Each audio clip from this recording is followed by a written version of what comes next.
the national anthem. It is back to the broadcast and back to baseball.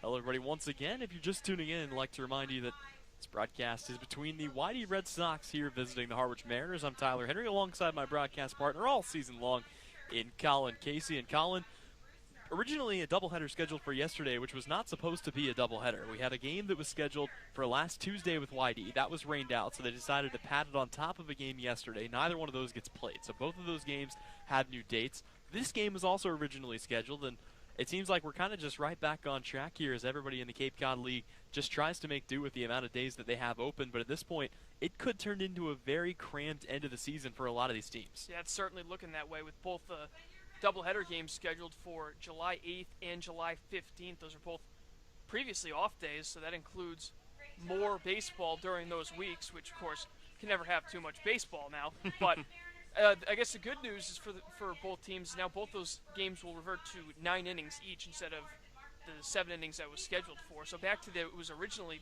is 9 innings each. So obviously it's going to get really important to have your players well rested during this stretch. You know, get guys in, give guys much needed rest when they do need it.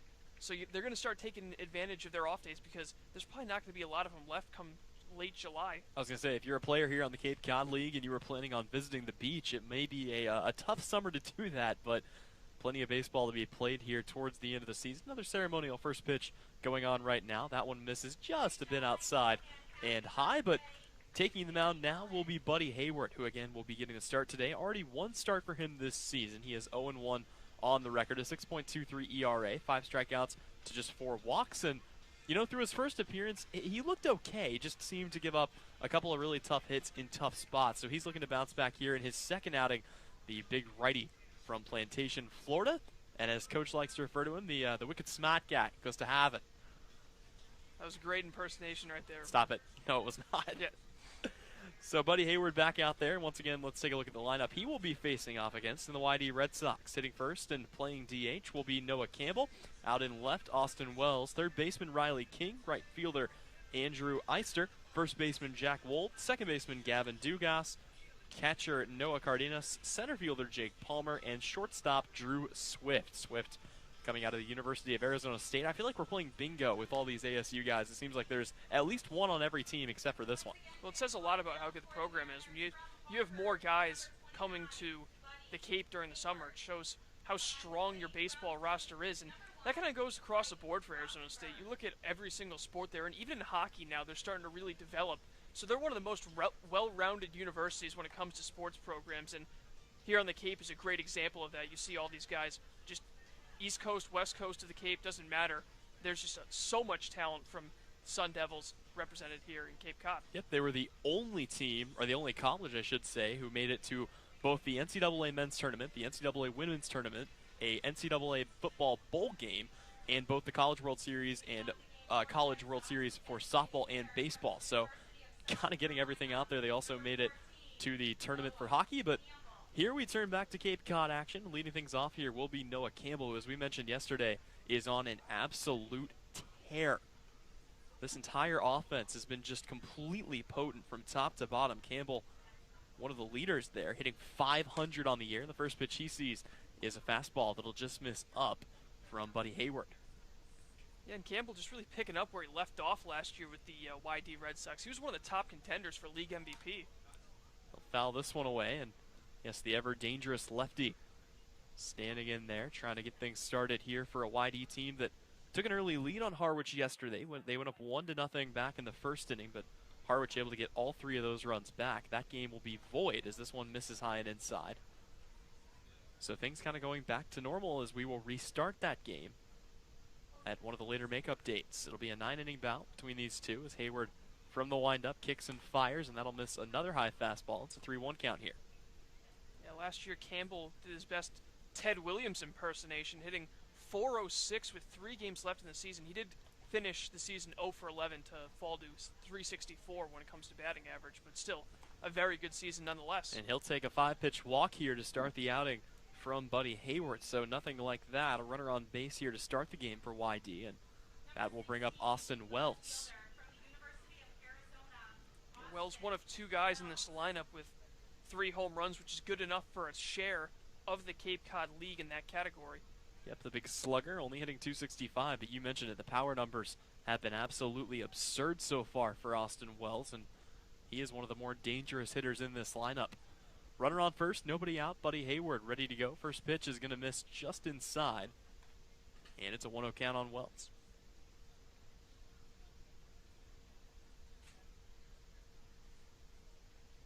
Austin Wells, a freshman at the crosstown rival of the Arizona State Sun Devils from the University of Arizona.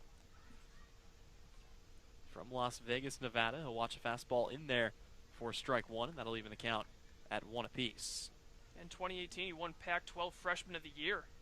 He was the first Arizona Wildcat to win that award since it was created, which was 20 years ago now.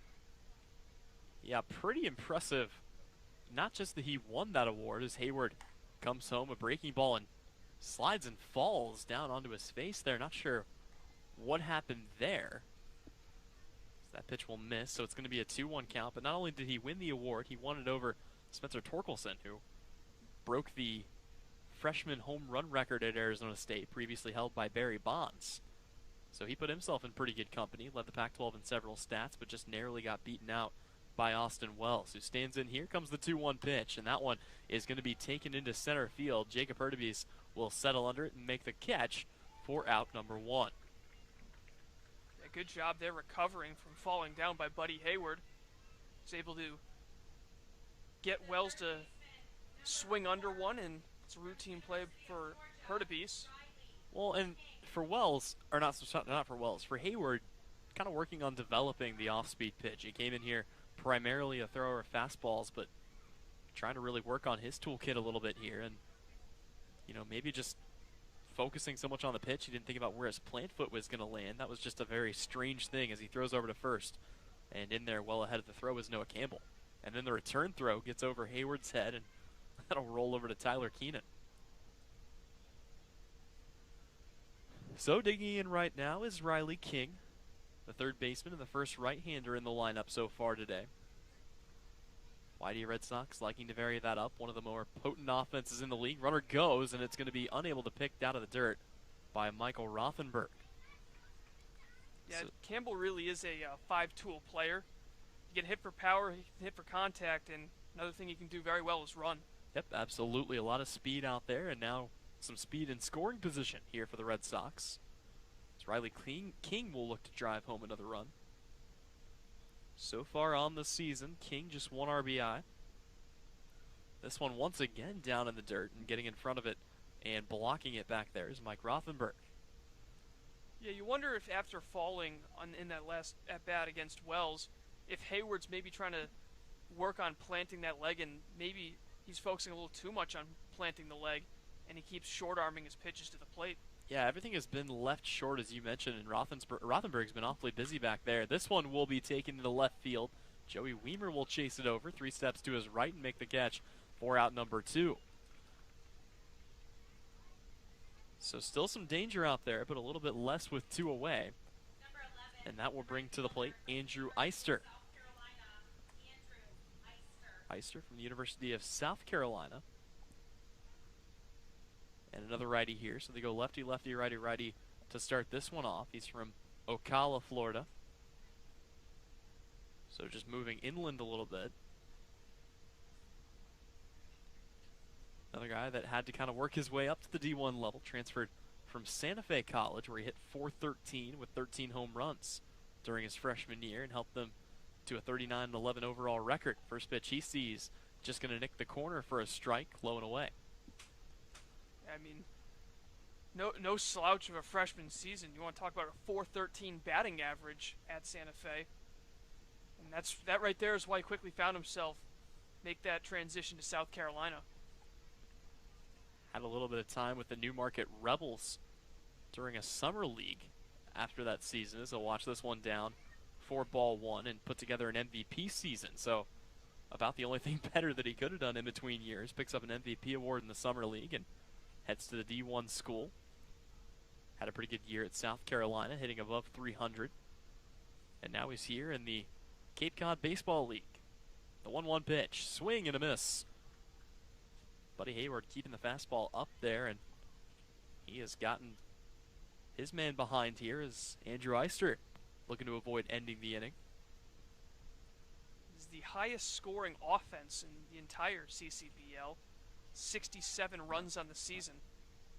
Yeah, they've been just crazy offensively as the 1-2 pitch is going to miss low and away. Good stop by Rothenberg, though, and that'll force Noah Campbell to hold up at second. Also second in hits, so they're able to get guys on and then drive them in because they're first in runs batted in as well. Well, and how about this? 55 RBIs. You mentioned they lead the league with that number, and that is a pretty insane number considering that's 22 more RBIs than the Harwich Mariners have. But the Mariners right now are only half a game behind the YD Red Sox. The standings are all bunched up right now in the East. It's pretty much anybody's game. Chatham currently in first place at 7-4-1. Then YD and Orleans tied for second place with 13 points at 6-4-1. Brewster at 6-5-1. And Harwich technically in the basement at 6-6. But that's a pretty shallow basement to climb out of, and a win here would work wonders towards doing that. Hayward with the 2-2 pitch, and that is going to be called strike 3. Down on strikes is Andrew Eister, and the inning is over. So the side is retired. Hayward gets out of some trouble, and we're still knotted up at 0. Mariners up to bat in the first inning. When we come back, you're watching Harwich Mariners Baseball on the Mariners YouTube Network.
We head on to the home half of the first inning. Harwich Mariners looking to score some runs here early on in this one. They were able to jump out to a pretty early lead on YD yesterday, but that game was called. So Colin looking to keep the heat in the bats and try to get off to another good start here today.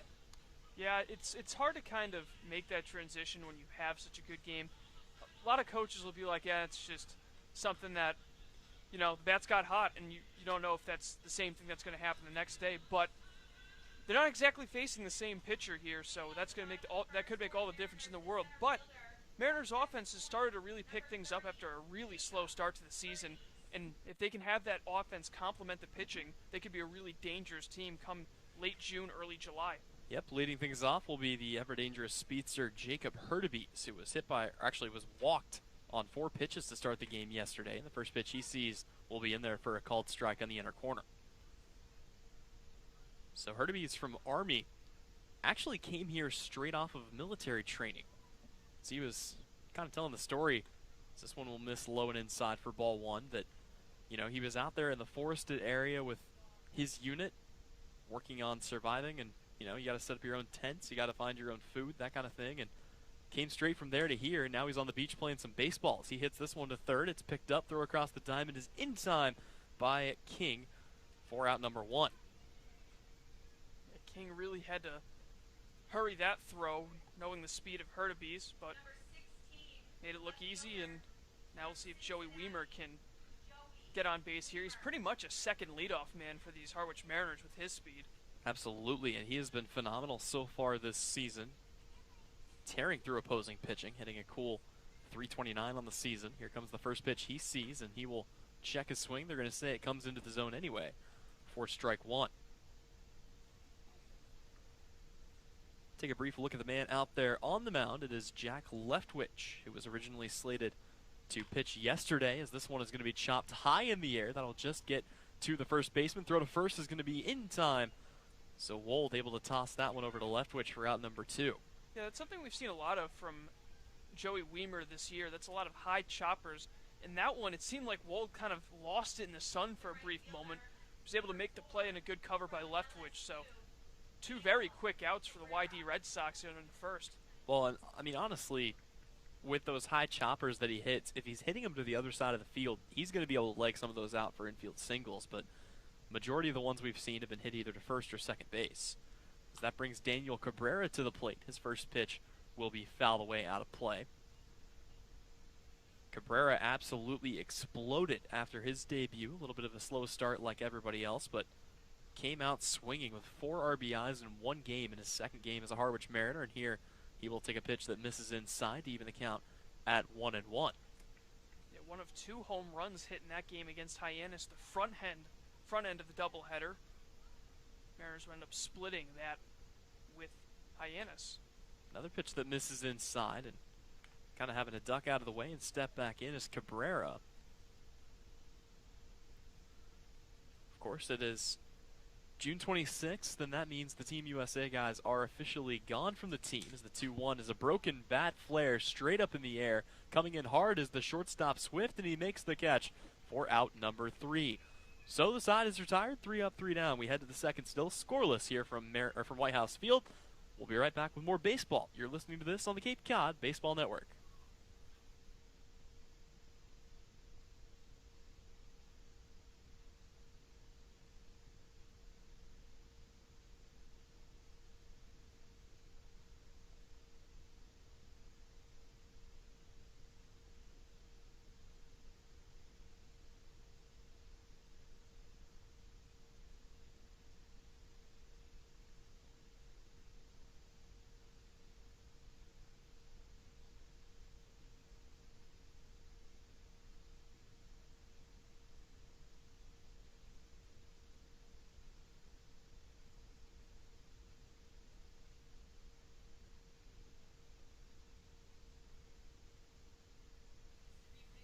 Back here at White House Field, Tyler Henry alongside Colin, Casey, Matt Lucy, producing from our studio here in-house. And it's been a good one so far. Very, well, no score here as both teams looking to break through, and a lot different than what we saw on a very rainy day yesterday, Colin, where both teams combined for 4 runs through the first couple of innings.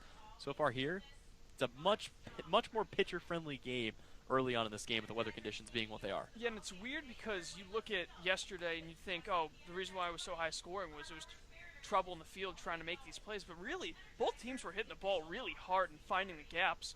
It's obviously still early in this one, we're only through an inning, but it was pretty remarkable to see how well both teams were able to hit the ball in such poor conditions. Yeah, absolutely, and so we'll see if that continues or if the offense will break out here in the middle couple of innings. Still in the early parts of this one, second inning, and coming up to bat will be Jack Wold. It'll be 5, 6, 7 coming up here for the Red Sox. Wold stands in from the left-handed batter's box, and the first pitch he sees from Hayward will be fouled away back behind us. Wold hitting .313 on the young season from UNLV. A homer, 6 RBIs. Still pretty young is the season as he'll wave at a high fastball here, but almost a quarter of the way through it. As it feels like we've only played 7 or 8 games, but, you know, God and weather willing, we've been trekking along. This is game 13 of the season. Harwich coming into this one 6-6. This one is fouled away once again. Wold able to keep it alive here.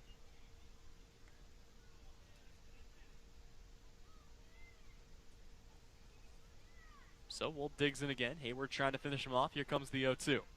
And that'll miss high and away, making a 1-2 count.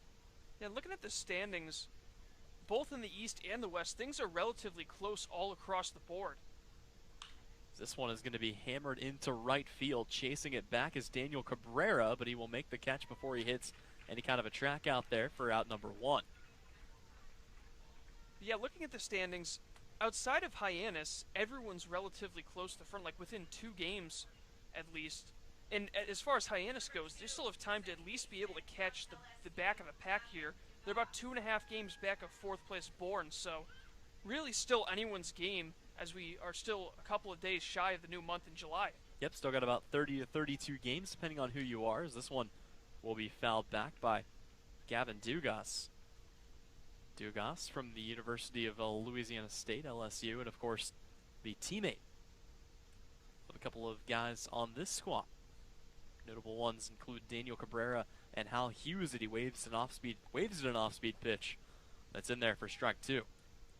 That looked like a nasty changeup from Hayward. I mean, the thing just died as soon as it got to the plate. He had him way out in front of it. 0-2, swing and a miss. Went with the same pitch, keeping that changeup low, and that'll be strikeout number 2 on the day for the Harvard product. Yeah, that's usually a good sign to show if a pitcher is doing well, is how well their changeup is. If you're able to make a big difference between your fastball and your changeup, whether it be 8, 9, 10 miles an hour, that can really work in your favor, and even open up your other off-speed, whether it be a curveball or a slider. It can really mess up a hitter's timing. So that'll bring Noah Cardenas up to the plate. He stands in from the right-hand side, and the first pitch he sees will be fouled away. Plenty of other games going on in the Cape right now, 4 of them to be exact, thank goodness. As we try to work through the season here, Orleans at Katuitt. They trail the Cavaliers 1-0. Wareham is up on Brewster on the road. They're up 2-0. Chatham and Bourne knotted up at 0. As this fastball catches the zone, low and away. And then Hyannis, they're up on Falmouth right now, so they might actually pick up their second win of the season, currently at 1-9-1, trying desperately to avoid being the first team to 10 losses. That would be 2 in a row for them. Well, they did take the loss to Wareham a couple of days ago on our off day. Gotcha. This one will miss low and away, but yeah, it was kind of a strange day. Had 6 teams in action, the other 4 off, but just trying to catch up. And fortunately for Harwich, they were actually able to have the day off, maybe send a couple of guys down to the beach. As the 1-2 is going to be swung on and missed, and are they going to say he got a piece of this? No. Yeah. So strike 3 called, and that'll be it. Noah Cardenas down on strikes. Not sure what that was exactly. Colin, any ideas there? Not really sure. I mean, he signaled the fact that it was like a safe call, as in the ball maybe hit the ground, which clearly did hit the ground. Yes. Didn't look like he made contact either, so I'm not sure why there was a throw down. I'm just not sure why Cardenas didn't run. Well, one way or another, we'll take it, and we'll head to the break. When we come back, though, it will be the home half of the second inning. Mariners looking for their first runs of this one when we come back. You're listening to Mariners Baseball here on the Harwich YouTube Network.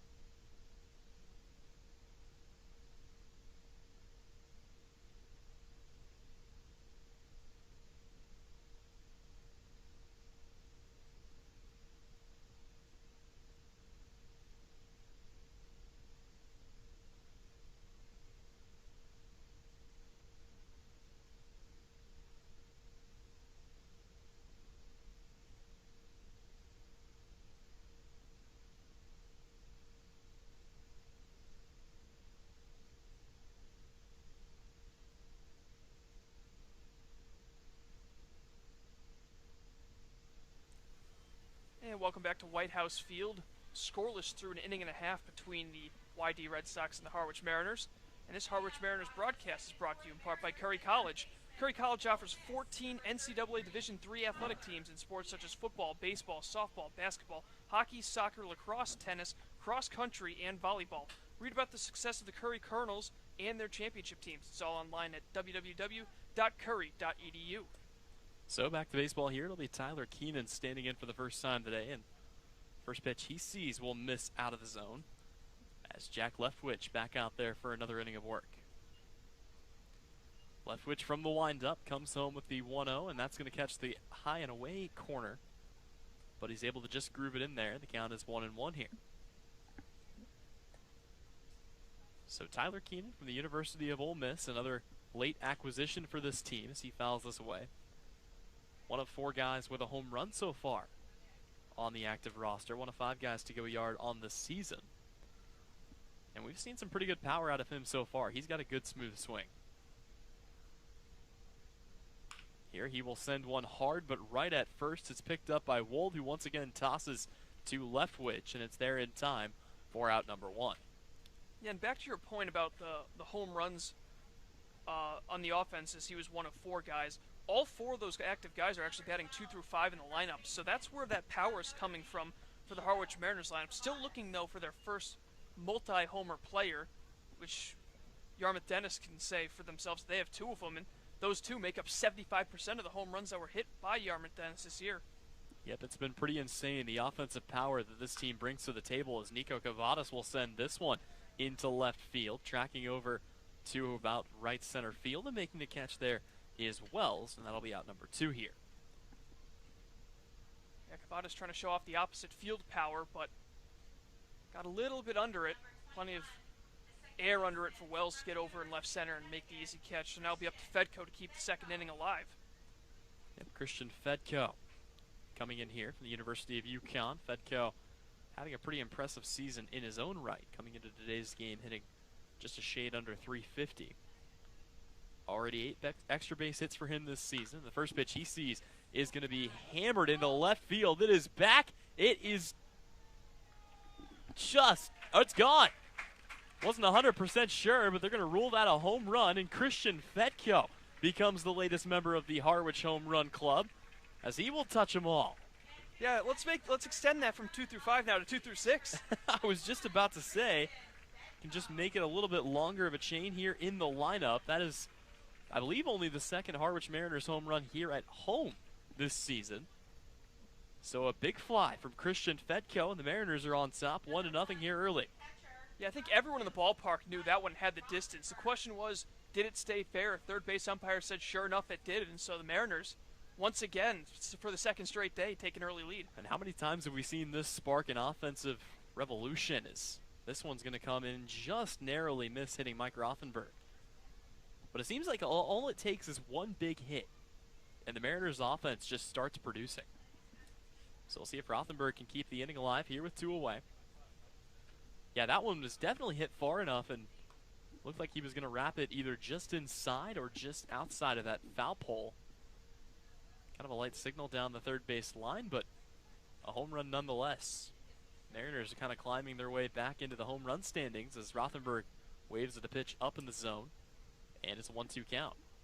Yeah, and that ball was hit on almost a straight line. It didn't really hook or slice either way. It was heading right at the foul pole, and it was about a foot inside of it. 1-2 pitch, and that is going to just miss outside, as you could see already kind of jogging his way back to the dugout was Noah Cardenas. And the umpire says no, come back here. Got a few more pitches to see. Here comes the 2-2. That one will be chopped right at Leftwich, and he'll still throw on to first in time for out number 3. But not before the Mariners take a 1-0 lead, courtesy of a Christian Fedko big fly. They're on top 1-0 when we come back. It'll be the third inning of play. After this from White House Field, you're listening to Mariners Baseball on the Harwich YouTube Network.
Back to baseball. Buddy Hayward back out for a third inning of work as he will face off against 8, 9, and 1 coming up here for the YD Red Sox. It'll be Jake Palmer, Drew Swift, and then back to the top of the order in Noah Campbell. And so far, the Harwich Mariners, Colin, only 1 hit through the first 2 innings, but it was one over the fence, and they held a 1-0 lead. Yeah, Fedko got a hold of one with 2 away last inning, and now Hayward goes back out. He looked really good in the second inning. He had the leadoff walk, and he's retired 6 straight batters since then.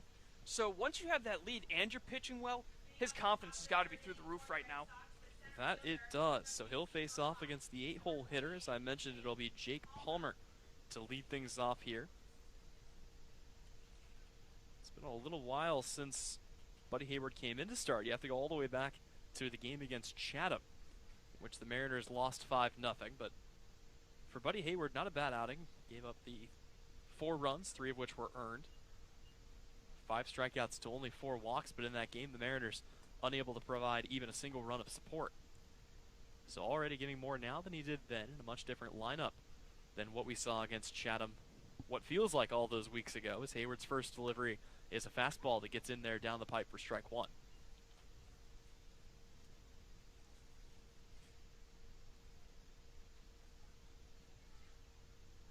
So here comes the 0-1 from Hayward. That one is going to be swung on and hit into shallow left field. Coming all the way in from center to make the catch is Hurtubise, and that'll put the first out of the inning away.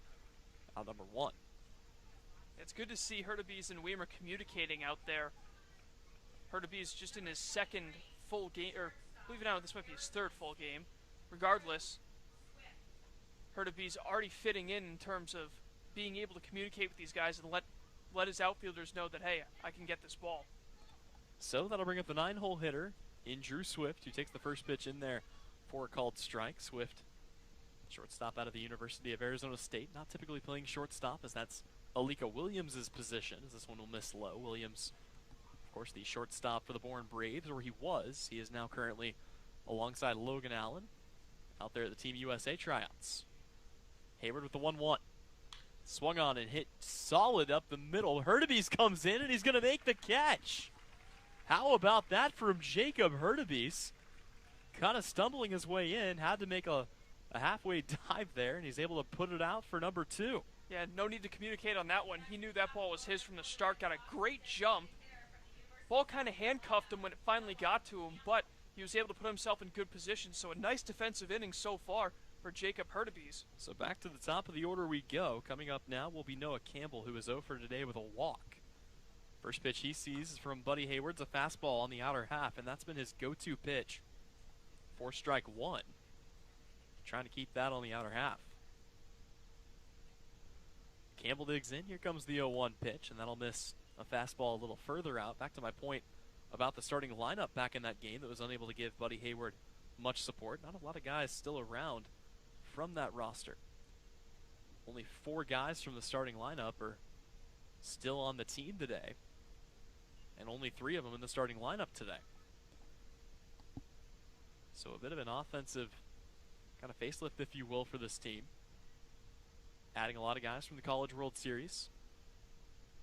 A few more still on their way. Reinforcements from Texas Tech, including Max Marischok, Dylan Noisy, and Bryce Bonnet.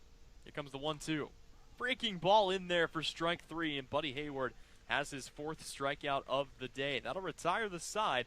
It's another 3-up, 3-down inning for the YD Red Sox. When we come back, it'll be Harwich in the home half of the 3rd. Their lead at 1-0 here on the Harwich Mariners YouTube network.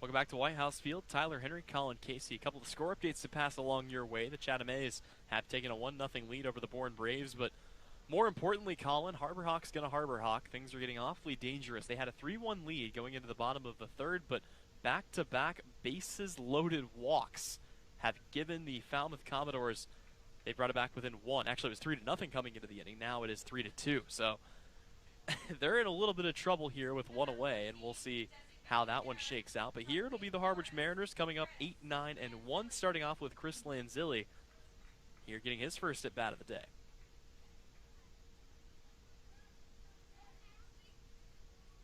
Lanzilli will wave at the first pitch. Fastball on the outer half for strike one. Lanzilli, a guy who's trying to find his footing offensively, hasn't quite had the start that he had been hoping for here with Harwich. Excuse me. So trying to get off to an even quicker start. He'll wave at another off-speed pitch on the outer part there, and he's fallen behind here 0-2. A phenomenal 2019 season, to say the least, hitting .350 in OPS, well over 116 home runs and 67 RBIs. So watch that one go low and away. It's a 1-2 count here, but a little bit of a slow start, as you mentioned, hitting just 120 here through the first couple weeks of Cape League play. Leftwich with 1-2, and that one will also miss low and away, trying to get him to chase where he placed a couple of sliders just a moment ago, but all he's done is even the count at 2-2. Lanzilli's showing great discipline in this at-bat, able to lay off those chase pitches. Here's the 2-2, and he will foul this one off. That'll be well out of play. And you can see exactly what Jack Leftwich is trying to do. He got him to chase a couple on the outer half, and as you mentioned, he continues going to that spot, but pretty good job laying off of it here by Chris Lanzilli.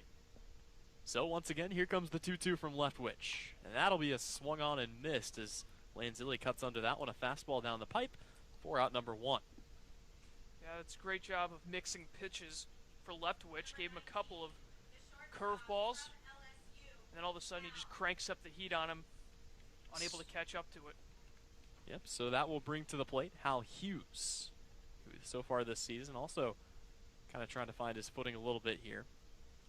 But a very limited sample size, just 6 ABs for him coming into this one, and the first pitch he sees is going to be in there for strike one. Hughes was able to reach on a walk yesterday in his one unofficial at-bat in an unofficial game. So starting all over here as he will foul this away and fall behind in the count 0-2. On the fans out here taking advantage of the nice weather, White House Field, pretty packed. I was going to say, it's been a bigger crowd than I think we've seen because there's some sun out there today. No imminent rain, so a really good crowd here on tap. 0-2 down in the dirt. That'll bounce past the hand of Cardenas and back to the backstop. And it'll be a 1-2 count here on Hal Hughes.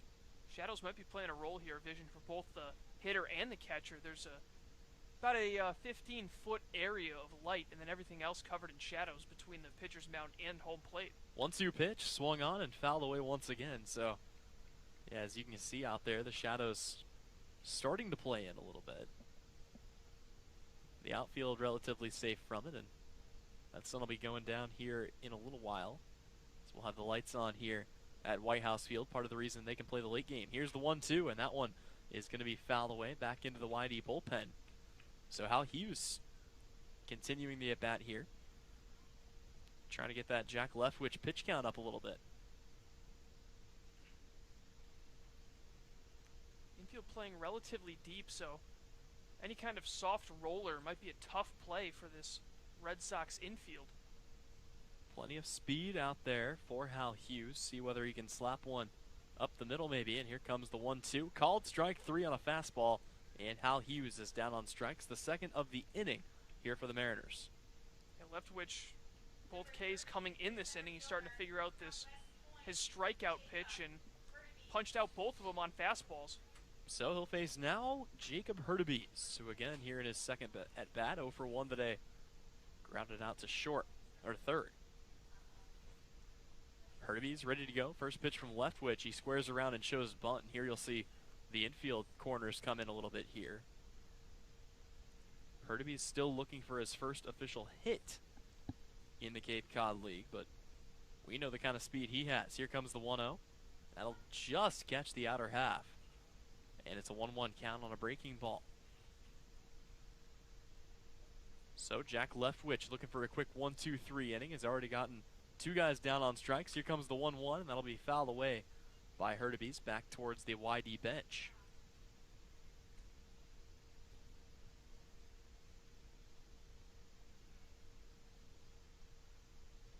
Harwich scored their only run of the game with 2 outs. That coming off a solo shot from Christian Fedko. So far the only hit of the day for the Mariners. The 1-2 pitch. Swing and a miss, strike 3. And just like that, Jack Leftwich has retired the side on strikes. 3 up, 3 down, all via the strikeout. We head to the 4th inning. Still a Mariners 1-0 lead when we come back. You're watching Harwich Mariners Baseball on the Mariners YouTube network.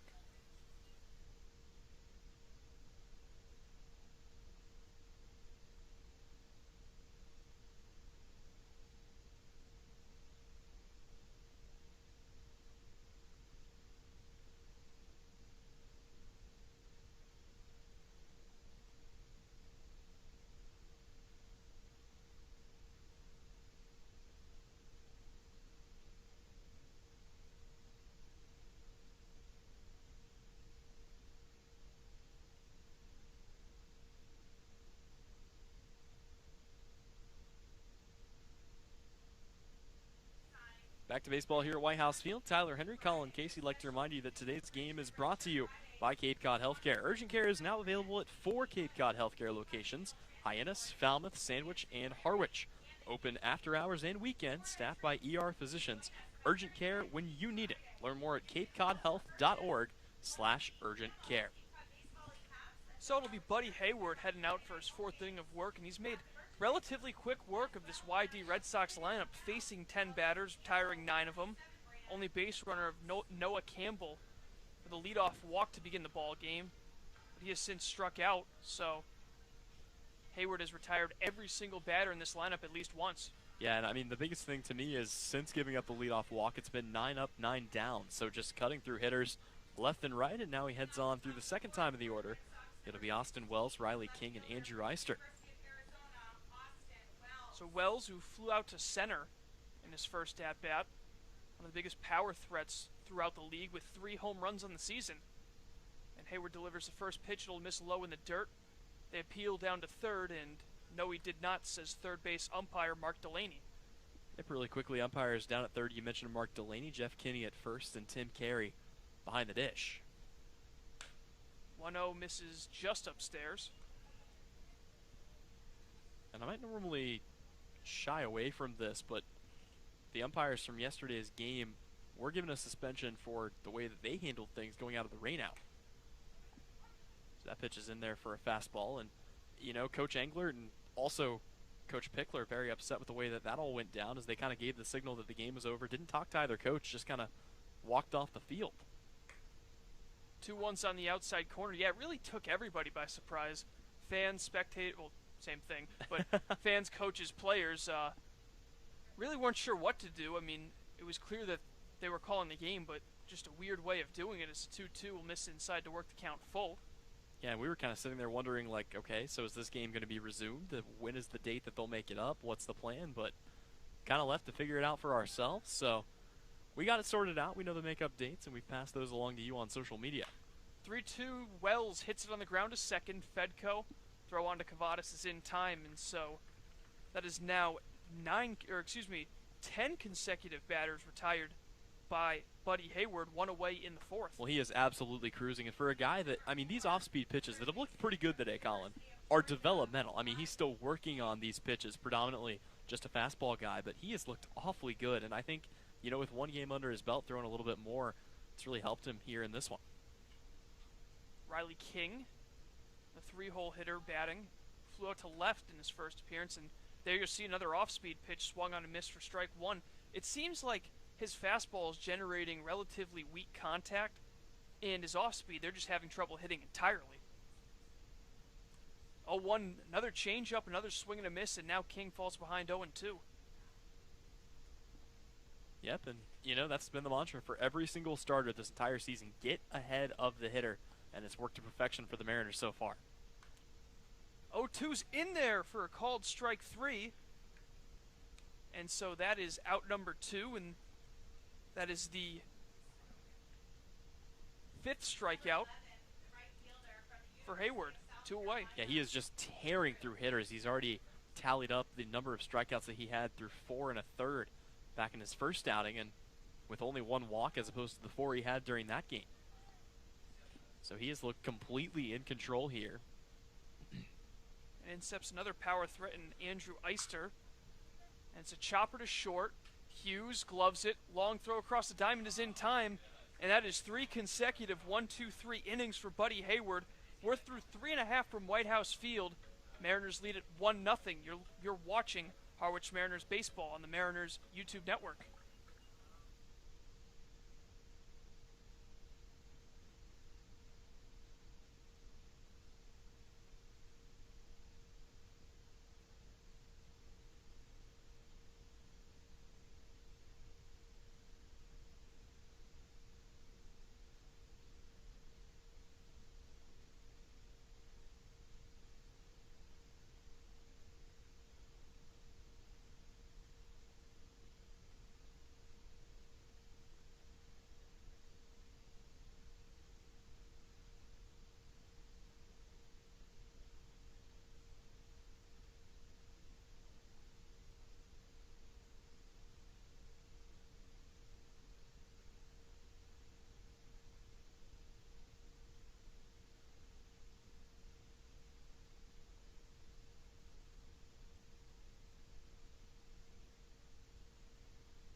One nothing Mariners with the lead through 3.5 innings, and it'll be the 2-3-4 hitters for Harwich, starting with Joey Weimer from Cincinnati. Yeah, and it's been a great defensive outing here for both teams so far. It's just one base runner for either team. A walk allowed to Noah Campbell, but a solo home run for Christian Fedko. And that currently is the deficit in this one. Weimer waves at a first pitch from left, which he falls behind 0-1, and the Mariners tied for first in fielding percentage in the CCBL, .979. They're even with Bourne. And that one will miss low to even the count to Joey Weimer. Yep, Bourne and the Harwich Mariners, also the only 2 teams in the league with fewer errors than games played this season. So 2 of the better defensive teams in the league. And the 1-1 misses inside, and ironically enough, both of those teams in the bottom 2 of their division currently. Bourne at 4-6, Harwich at 6-6. From the windup Leftwich, and another swing and a miss, so count even 2-2. Well, defense doesn't always win championships, but certainly helps. So far, the Mariners haven't had a lot of unearned runs via the air. Weimer fouls that pitch off to the right, out of play. Speaking of the low-scoring game, this is the kind of game that the Harwich Mariners have had a tendency to win this season. It's in games decided by 2 or fewer runs, they've been 4-2. In games decided by 4 or more, they're 2-4. So it's still pretty early, but they like these gritty defensive battles. An off-speed pitch misses up and in, and that'll fill the count. And you got to be careful throwing this much off-speed to Joey Weimer. He's been just absolutely terrorizing pitchers when they've come with too much off-speed. It's been the fastball up that he's really kind of struggled with here early in the season. Leftwich delivers the 3-2, and there's the off-speed, and he catches Weimer out in front for strike 3, so Leftwich picking up right where he left off. That's now 4 consecutive strikeouts dating back to the 3rd inning, 1 away. Yeah, crazy that there have only been 2 runners in this game. It's made the game go by pretty quick so far, as everybody has kind of just been get up, take your at-bat, and then head on back to the dugout one way or another. This one is absolutely cruising by. So it'll be Daniel Cabrera who popped out to short to end the 1st inning. And this time he'll tap one foul, glanced off of him before rolling down the line. That'll be a foul ball. And back to your point about the pace of this game, one of the things the CCBL is really focused on as well is speeding up that pace of play.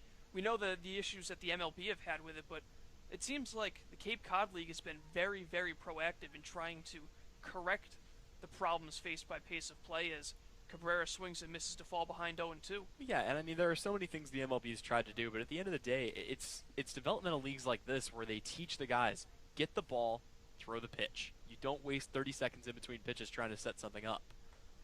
So this one will miss low here to Daniel Cabrera. And, I mean, we've seen guys like Connor Seckler, and, I mean, even Logan Allen comes to mind, one of the quickest guys we've seen work in the league.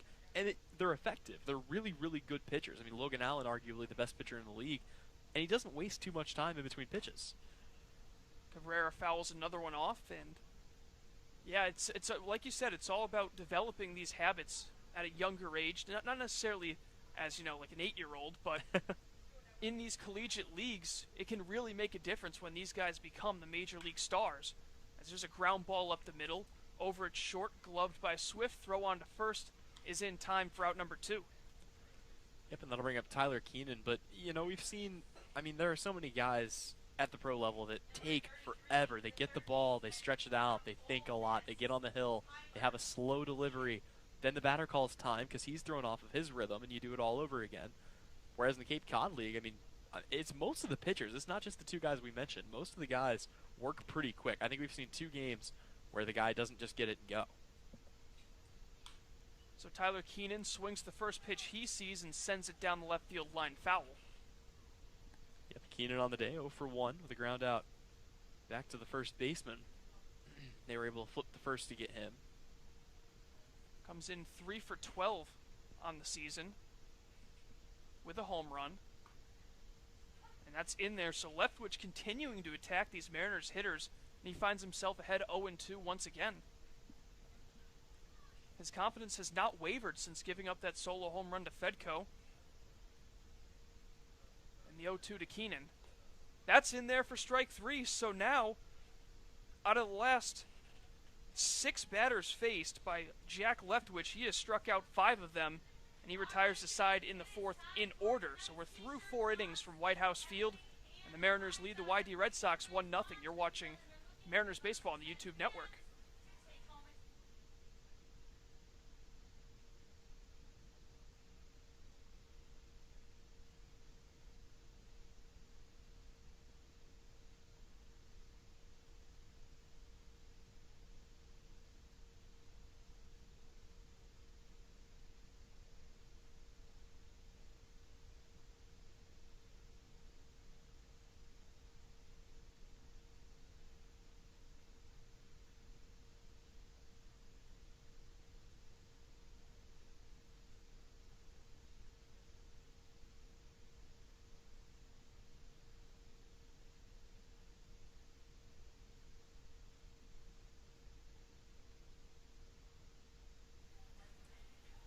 Buddy Hayward heads back out for his 5th inning of work, and he's been terrific. No hits allowed through 4. Just the 1 walk to lead off the game, and then Campbell stole second. That's been it for the YD Red Sox, as since then it's been 12 straight retired. So now Jack Thomas Wald will try to end that streak to lead off the 5th. Yeah, and you want to talk about a classic pitcher's duel. Right now they're going back and forth to see who can get more strikeouts, and currently that number is tied up at 6 apiece. We've seen Leftwich fell behind early on, but as you mentioned, he was able to strike out 6 guys in his last 7 batters faced. Actually, 5 guys in his last 6, I should say. 5 strikeouts for both pitchers so far. So the first pitch to Wald is hit on a hop, and a nice play by Nico Cavadas to snag it and tag first base for out number 1. That ball was hit very hard, but it's 1 pitch, 1 out for the Red Sox. Yep, another good play there by Nico Cavadas, and he's used to playing the other hot corner. We've seen him over at third base a time or 2 this season, but he can get it done on either side, and that comes in handy to put the first out away here. So it'll be Gavin Dugas, who has had a very limited exposure to Cape Cod baseball. So he's just 0 for 2 coming into this game, as he'll take the first pitch right down the middle for strike 1. Yep, and a part of the reason is where he's from. He's another teammate of both Hal Hughes and, of course, Daniel Cabrera at LSU. And this is not great. The umpire is going to signal for Coach to come out and take a look at Buddy Hayward. And Colin, did you see anything that prompted that? Right. I'm not really sure exactly what the situation might be, but you look back to that fall he had in the first inning, you wonder if maybe he's been dealing with something this whole time. He's looked phenomenal. He's retired now 13 guys in a row, but the umpire looking over towards the dugout and has Coach Englert come out, and we look in some tossing in the Mariners bullpen now as Jared Weatherby up. Well, that's kind of the concerning thing to me, is how quickly the umpire signaled for Coach to come out. And so, yeah, that'll do it. Buddy Hayward is going to be taken off the field here. it'll end as a pretty solid outing for him, but obviously that's not the concern. The concern is what went wrong there and how that will affect him going forward. So we're going to have a pitching change here from White House Field. Once again, the Mariners leading the Red Sox 1-0. We'll take a quick break with it. You're watching Harwich Mariners Baseball on the Mariners YouTube network.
Welcome back to White House Field. Tyler Henry, Colin Casey. It'll be a pitching change here as Buddy Hayward has officially come out. The book closes on him. 4 1/3 of an innings pitched.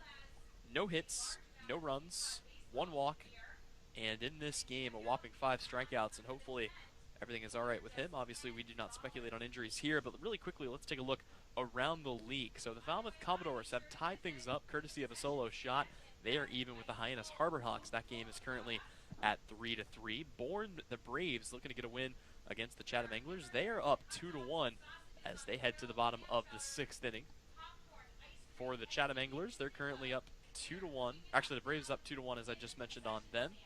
Brewster currently trailing Wareham 5-0, and down in Orleans, things are knotted up at 3-3 as the Kettleers are going at them. And let's really quickly talk about the Brewster Whitecaps, as it will be unlimited time to warm up for the pitcher coming into this one. But for the Whitecaps, got to be one of the streakiest teams in the league. You start your season 0-3, then you go on a 6-game winning streak. You get hit with a tie, and now they're at risk of losing 2 in a row here.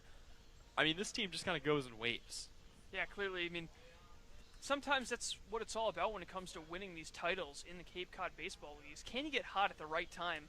For Brewster, they've experienced both the highs and the lows, the peaks and the valleys so far, and they still find themselves right in the middle of it. Right now, they're, I believe, 4th with a 6-5-1 record.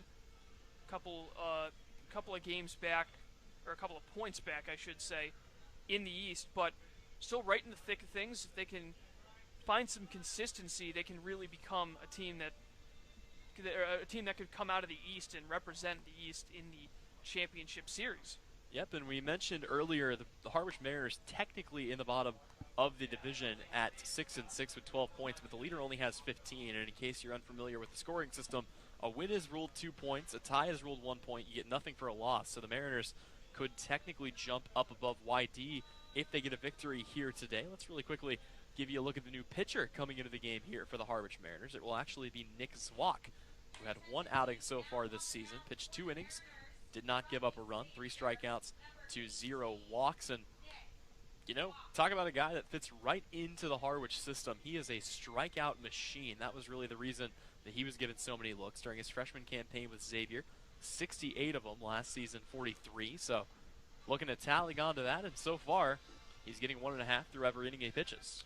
Yeah, it was interesting to see Zwak come in because it was Weatherby who was at first warming up, but then they ended up going with another lefty, and that is going to be Zwak. So the Monticello, Minnesota native will look to get the final 2 outs of this 5th inning, and he will have an 0-1 count to the batter, Gavin Dugas.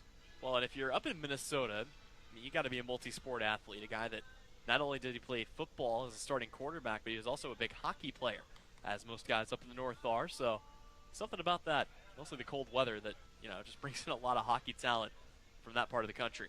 Yeah, 3 teams actually making the NCAA tournament for hockey out in Minnesota. It was Minnesota State, St. Cloud State, and Minnesota Duluth. Minnesota State and St. Cloud State actually upset in the first round, but it was the UMD Bulldogs that went on to win the entire tournament, beating the University of Massachusetts 4-0 in the championship game. So the epic dynasty continues for those Bulldogs, as I believe that's now 2 championships in the last 3 years and 3 appearances in the last 3 years. So I'm pretty sure hockey is the only time where you'll ever hear somebody say the words, "Hey, did you catch that Duluth game last night?" That's about it. But hey, you got to be good at something, and that's exactly what they are. But for Nick Zwok, coming out of the University of Xavier, and a pretty good toolkit for him: fastball, slider, cutter, changeup. Trying to work on that big 12-6 hook, and we'll see how often he goes to that, as that was absolutely dealing for him back during his first outing here for the Harwich Mariners, and looking to pick up another good performance here against a YD Red Sox team that, for as potent a lineup as they've had throughout the entire season, Colin, they've been pretty much shut down today by Buddy Hayward. Yeah, Hayward going once again 4 1/3 innings before exiting. So now Nick Zwok will try to take over.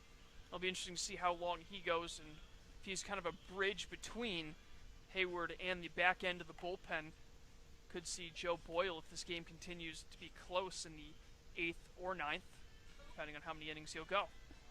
Zwok was one of the pitchers that went during that game against Brewster right here at White House Field, a game where the Mariners would fall by a score of 4-2. The only guy who didn't actually pick up or give up any runs during that game. So he's still warming up right now, and again, he will be facing off for the YD Red Sox against Gavin Dugas, who so far today is 0 for 1 with a strikeout. Another interesting note, we talk about all the strikeouts. Every guy on the active roster for the Mariners has at least one this season, but I think one of the more impressive things about the strikeout numbers this year, the Mariners have struck out 79 different hitters through their first 11 non-weather shortened games. There have only been 20 guys in starting lineups for teams this year that have not struck out at least once against Harwich this season, compared to 79 that have. And I mean, that trend continues today as they've struck out the 1, 3, 4, 6, and 7 hole hitters, and we're only 1.5 time through the lineup.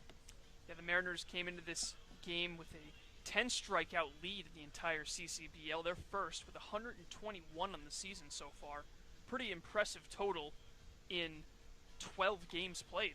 And for as incredible as that's been, I mean, you look at a team in Chatham that would normally be up there in first. They've got 111 sitting in second place and 102 in third, but you go all the way down to the bottom, and the Bourne Braves have just 65 strikeouts this season. So they've really relied more on the defense than they have on the pitching. Home plate umpire Tim Carey coming out to have a word with Nick Zwok, and it looks like we're going to get back to baseball here, as hopefully that unlimited warm-up time is able to help him out. And I think a part of the reason why they decided to go with Zwok instead of Weatherby had already been warming up, but you knew that you didn't have to rush him. You could put in anybody that you wanted, and so they elect to go with Zwok, who is a guy that they know can eat up some innings. He's one that was originally going to be tabbed for a start, but here he'll face off against Gavin Dugas for the first time today. And Zwok from the windup, it was an 0-1 count. Now it's 0-2 as he fires in a strike. Yep, he's lucky to inherit that first strike as well, so taking advantage of that. We'll see if the trend continues with strikeouts here. The 0-2 just misses inside as Dugas had to turn away from it. And right now, no action in the pen, so it could be multiple innings here for Nick Zwok. 1-0 the Mariners lead, the 1-2. Swing and a miss for strike 3, so a good start for Zwok as he retires Dugas on strikes. And there's 2 away now in the top of the 5th. Yep, and that'll bring up the catcher in Noah Cardenas, who is 0 for 1 today with a strikeout himself. So trying to avoid being a strikeout victim here on back-to-back hits. And we love joking about the tendencies and things that we see. The one other time that a home run was hit here at White House Field this season, it was Joey Weimer. And that was en route to a 1-0 victory over the Falmouth Commodores. So the 1 run was enough then. That was the first game of a doubleheader back on Father's Day. First pitch misses high. Yep, and of course in that second game, Harwich able to pick up a big-time 7-2 victory and sweep Falmouth out of the top spot of the West. 1-0 to Cardenas is just low. Cardenas came into this one with a very limited number of at-bats. He was just 1 for 3 with a single. Make it 1 for 4 now after striking out to end the top of the second. 2-0 from Zwak, and that one is fouled backwards and to the right out of play. Yep, and with such an extensive list of options to choose from for Nick Zwak, he can really vary up what he comes with. We've seen him keeping a lot of pitches kind of on the inner half right now, but he can definitely play with things on the outside as well. It just depends on what he's comfortable with and what he's feeling. 2-1 misses down and in, so Cardenas looking to become the second base run of the game. His team still held without a hit through 4 2/3. That's now back-to-back home games that we've seen that happen. Last one coming against Katuitt. And there's a line drive, and that will be the first hit of the game. So Cardenas with a 2-out single.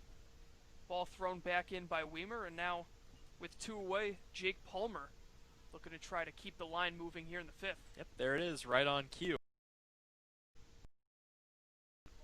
Welcome back to White House Field as we apologize for the technical difficulties that have been ongoing over the last couple of minutes, but we're back, and it's the bottom of the 5th, and the Mariners looking to extend their 1-0 lead. Nico Cavadas will lead things off. And the biggest thing you missed was one heck of a catch out there in center field as Jacob Hurtubise completely laying out for one and able to make the catch as that misses high and away. So the second big defensive play he's made today, and his speed out there in center field has certainly been felt.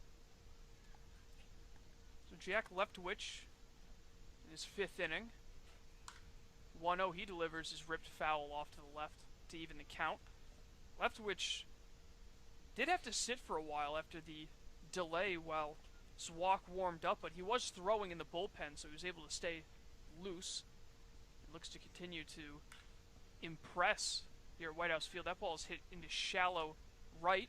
Back to make the catch is Dugas for out number 1. Yeah, and going back to that victory where we mentioned the solo shot was hit, it was a pretty good day out of Noah Thompson as he was able to go 4 complete innings, 2 strikeouts to 2 walks, only gave up the 1 run, but that was enough to carry Harwich to victory. So the Mariners obviously would like some more insurance runs, but so far in the only 2 games they've played that have been decided by just 1 run, they have come up with a victory in each. So in steps Christian Fedko, the man of the hour, who hit the lone home run in this game that brought home the only run as he swings and misses at a pitch in the dirt for strike 1. Leftwich trying to get some revenge here from the windup, and his pitch will miss outside. Yep, the only hit that Leftwich has surrendered. Not only that, the only base runner that the Mariners have had. Nobody's walked, nobody's been hit, and there's been nobody reached on an air. Only 2 hits in this whole game, but the Mariners up by 1. 1-1 will miss outside. So quite the pitcher's duel through the first half of this one. Mariners are looking for insurance. They win this game. They're back above 500. They were briefly with a win against Hyannis in the front end of a doubleheader. That pitch fouled off. But they dropped the second game to fall back to 6-6, and that's where they stand now.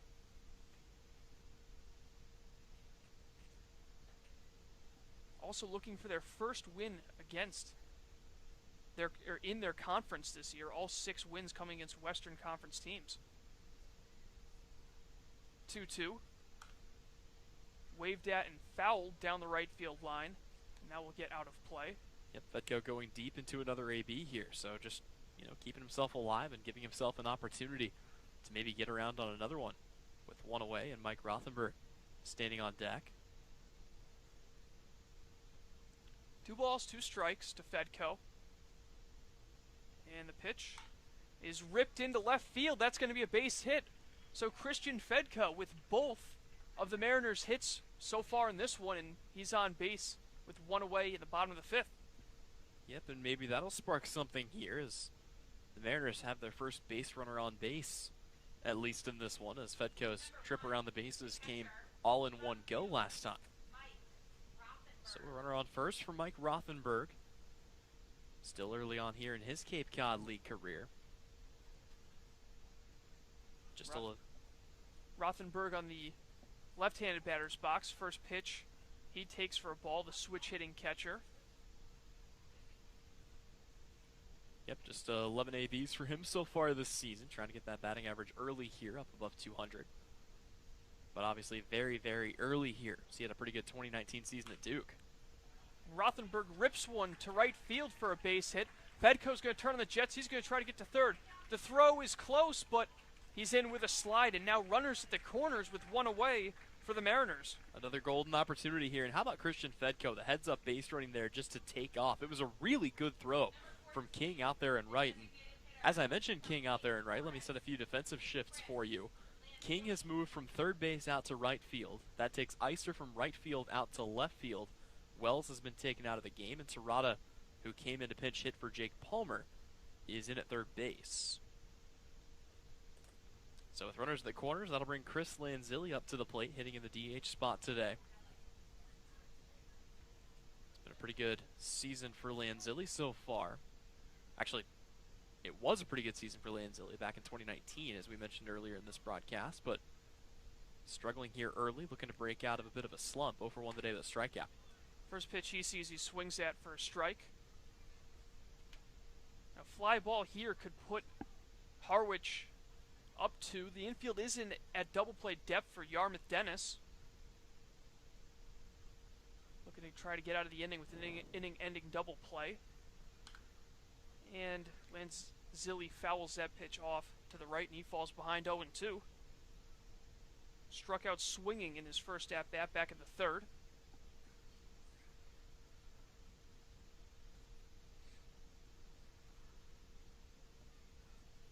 Leftwich from the stretch. Long look in. Now he comes set. And his 0-2 misses upstairs. Not a whole lot of wind here at White House Field. The flag out in right center over the scoreboard, barely moving. It's been a while since Chris Lanzilli was even in the lineup. You have to go all the way back to their game against Katuitt. 1-2 and he fouls it off. Yeah, he's finally found himself back here, and this is a great opportunity for him to show Coach Englert and everyone else that he belongs in this starting lineup. A base hit here could really boost his confidence and turn things around for him at the plate. Yep, in that game he went 0 for 4, reached on an error, and was able to, or actually hit into a double play. So trying to bounce back, and the last hit he had was the game before that. There's a shallow fly ball out towards center. Wells coming in. Actually, it's going to be the shortstop, Swift, to make the catch. So the ball not hit well enough for Fedko to tag up, and now with runners at the corners and 2 away, it'll be up to Hal Hughes to try to push that insurance run across. Yep, and Hal Hughes still looking for a big hit here in this Cape Cod Baseball League. Struck out looking in the third. That was his third strikeout of this season, and again, still just trying to feel out his footing. Got his first base hit in his second game, that one coming against the Harbor Hawks of Hyannis just a few days ago in their doubleheader. Leftwich in his first start went 5 innings. We'll see if he can complete his 5th here and maybe go out for a 6th. First pitch he throws to Hughes, misses inside. Fedko the runner at third, Rothenberg over at first. 2 away, a 1-0 lead for the Mariners.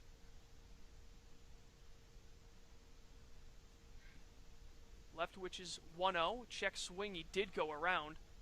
That'll even the count. Have a big time opportunity coming up here, as you mentioned. Runners at the corners, but 2 away. Trying to find a little bit more clutch 2-out hitting. The 1 run of the game came across with 2 runs. 1-1, that one's in there for a strike 1 and 2. Bottom of the 9th, and Brewster and Wareham Gateman exploding for 11 runs. 11-0 the score, as the Whitecaps with their last at-bats now.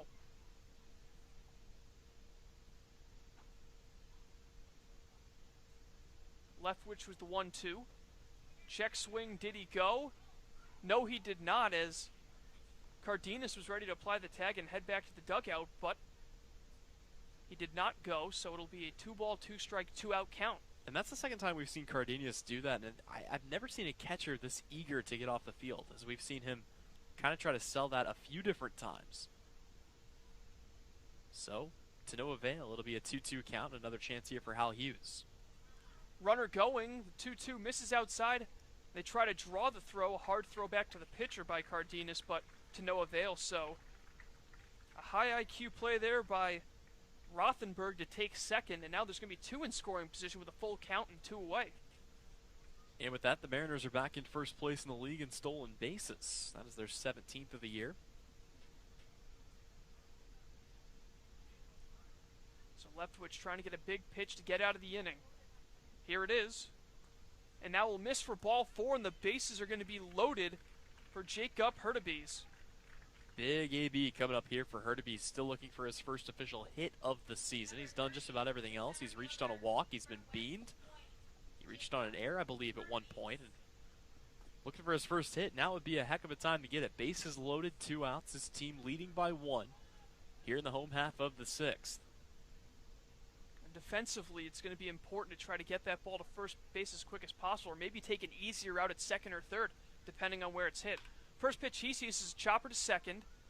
Glove down, the throw on to first is a little bit wild, but Wald able to stay on the base, and that will retire the side. So the Mariners leave the bases loaded in the home half of the 5th. After 5, they still lead 1-0 over YD. You're watching Mariners baseball on the Mariners YouTube network.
Back once again at White House Field, the Mariners with a 1-0 lead in a pitcher's duel through 5 innings.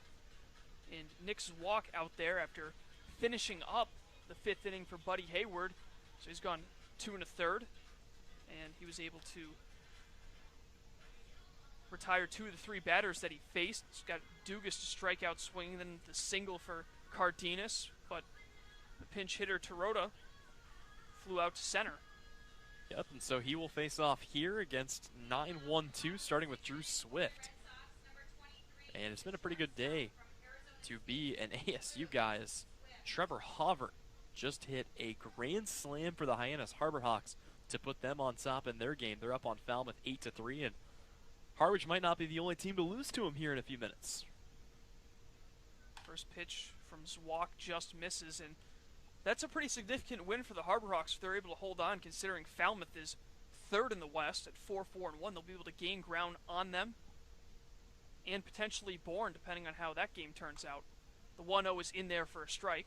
Yeah, right now Bourne is currently ahead of the Chatham A's 4-1, but that helps the Harwich cause here. If they're able to hold on to this one, they'd slide up a spot or 2. Swift flew out to center back in the 3rd, and he's now ahead in the count 2-1. Came in hitting a .167, 3 RBIs. Also walked 3 times and was able to get a piece of that ball fouled to the backstop 2-2. Yeah, going back to the pinch hitter being used in Riley Tarada here early on, you might think that's abnormal, but the one thing that we heard, the scouting report on Scott Pickler, he likes to use a lot of guys. Said YD is one of those teams that will use a majority of the guys they have available every single day to get the best shot they can.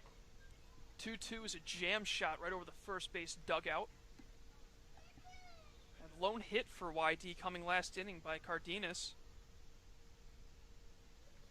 And a really talented lineup coming in 2nd in the league in hits with 94. as pitch fouled off once again. So far, they've been silenced. Yep, for the hottest team in what seems like the entire league coming into the last couple of games, but they have lost, I believe, 3 of their last 4. So they've been dropping off a little bit offensively. 2-2, that's on the inside corner for strike 3, and Zwak strikes out Swift looking and head to the top of the order for the 3rd time in this one with 1 away. Noah Campbell looking to reach base for the 2nd time. Yep, Campbell so far today is 0 for 1, a strikeout, but he reached on a walk and stole second before being stranded back in the 1st inning. And things started off promisingly enough, Colin, as he was able to reach the very first hitter of the day, but they just could not bring anybody home or even string together another hit. Campbell, the DH, showing bunt. First pitch will just miss inside.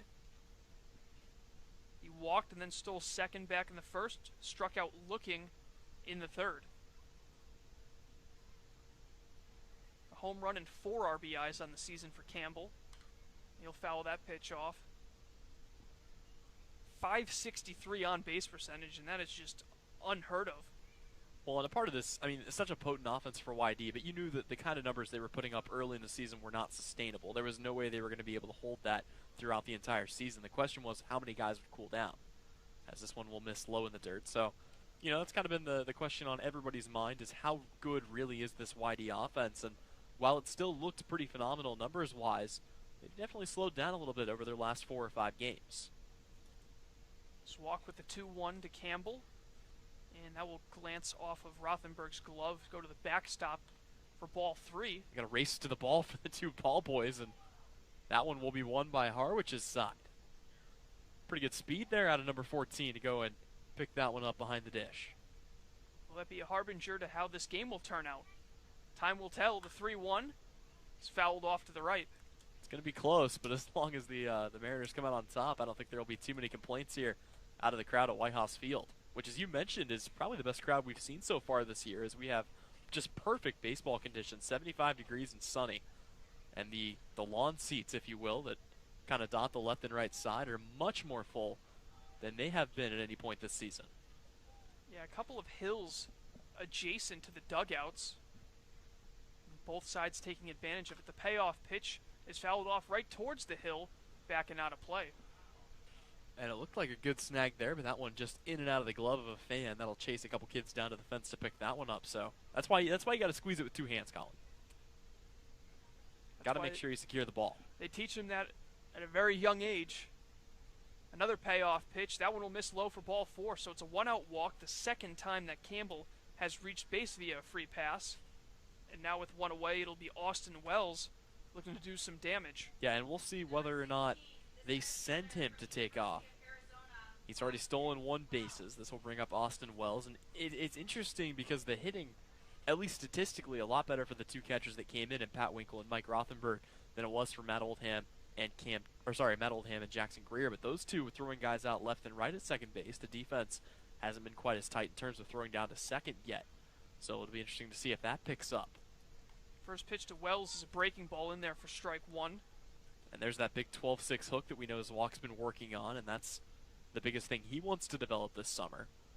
Off to a pretty good start. That thing had some crazy movement on it, and it's in there for strike 1. Lefty against lefty. And a pickoff move to first, check on the runner Campbell.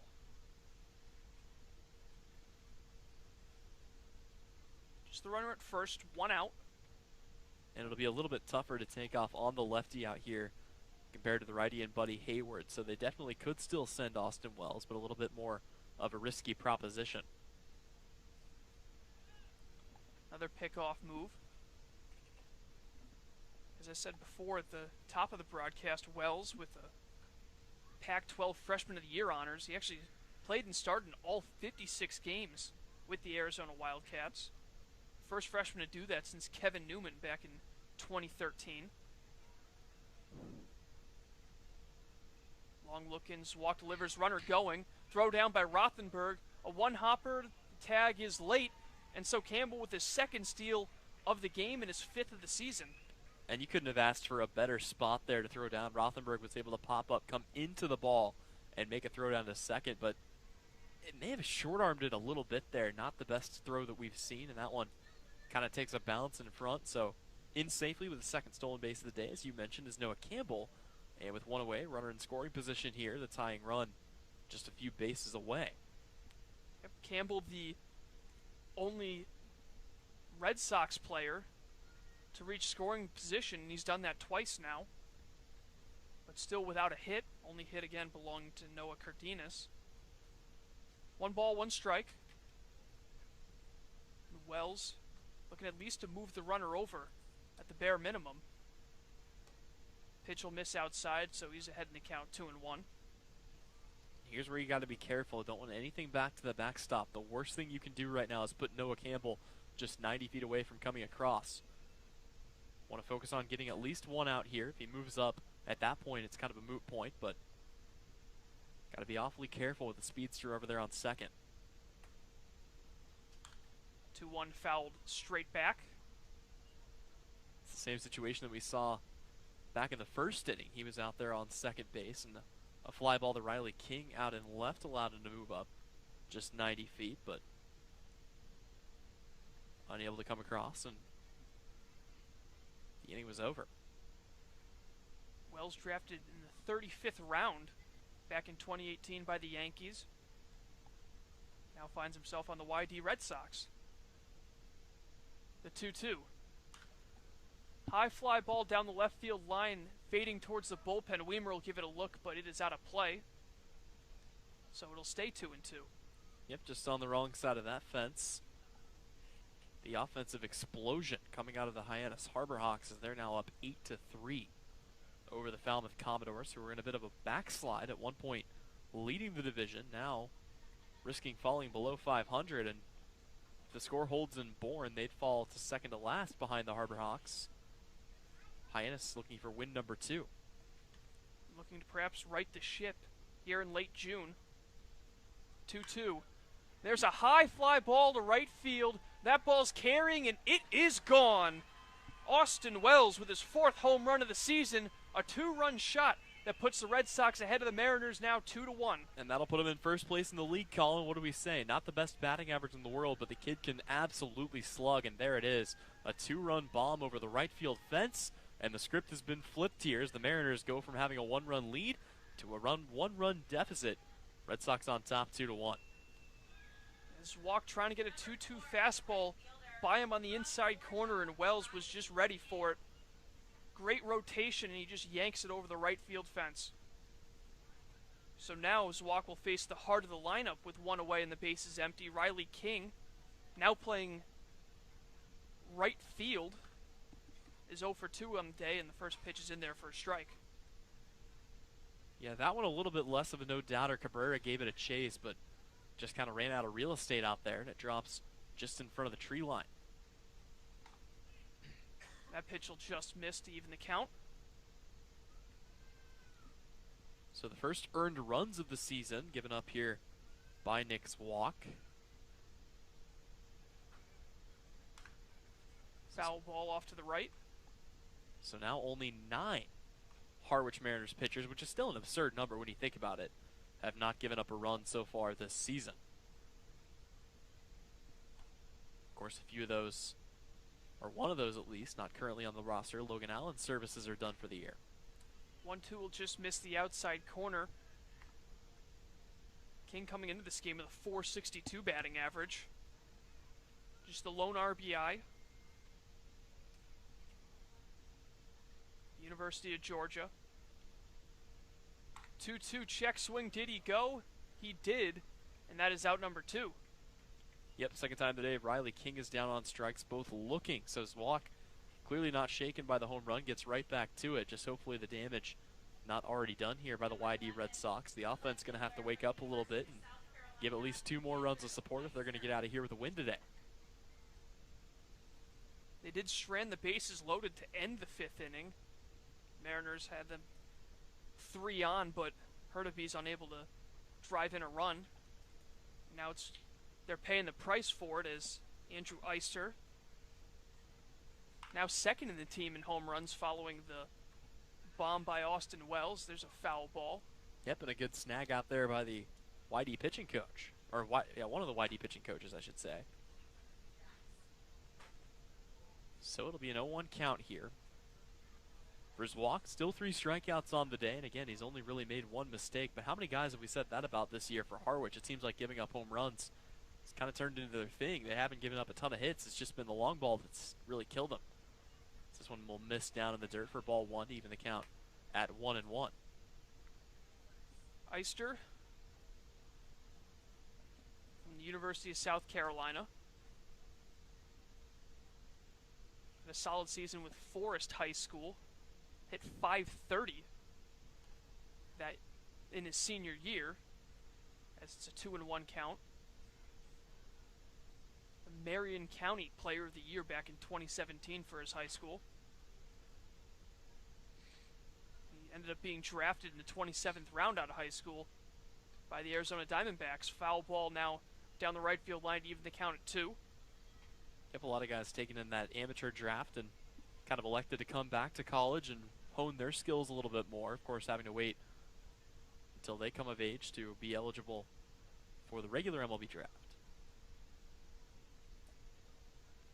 So 2 balls, 2 strikes, 2 outs, 2 home in the inning. And Zwak delivers. That ball's yanked foul off to the left.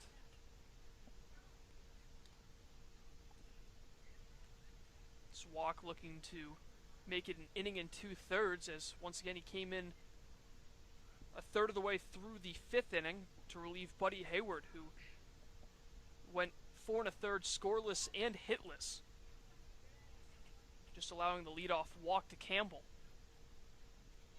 Zwak looking in from the windup. A long look in. Now he comes home. And that one just missing on the inside part of the plate. And that'll make the count full. Yep, again, just trying to find a way out of the inning, regroup, get the offense back out there. But for the time being, YD with a chance to maybe extend the inning and catch Harwich off guard here. The 3-2. And he's able to stay alive, fouling it off to the backstop. A pretty good at-bat here from Eister, who's only walked twice this year, but is able to keep the at-bat alive and try to find his way on base any way he can with 2 away. Zwak really laboring in this 6th inning. The 3-2. Swing and a miss for strike 3. So, even though he was able to record 3 strikeouts in the inning, it was a 2-run home run for Austin Wells that spoiled the 6 for Nick Zwak. And now the YD Red Sox enjoying a 2-1 lead over the Harwich Mariners as we head to the home half of the 6th. You're watching Mariners baseball on the Harwich Mariners YouTube network.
Back here once again at White House Field is after a 1-0 start for the Mariners. They now find themselves behind 2-1 following the 2-run shot in the top half of the inning by Austin Wells, his 4th of the season. That puts him in the league lead for home runs.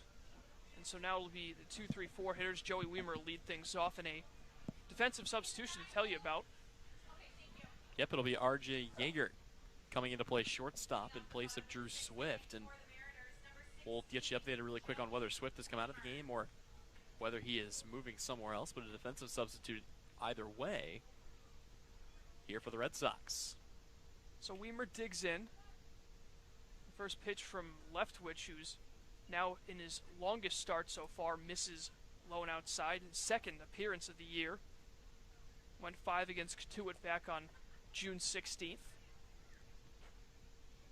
And as we mentioned, as Weimer tries to even this thing up with one swing of the bat, the next 5 guys in the lineup have all hit home runs so far for the Mariners, the only 5 on the active roster to do so.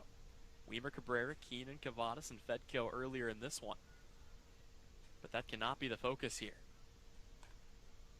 Off speed will miss inside to make it 2-1. Tell you what though, if Weimer had found a way to connect on that pitch, a fastball in, that thing would have probably cleared the tree line and then some. 2-1, and that's in there for a strike to even things at 2-2. Yeah, ball probably would have ended up on Martha's Vineyard.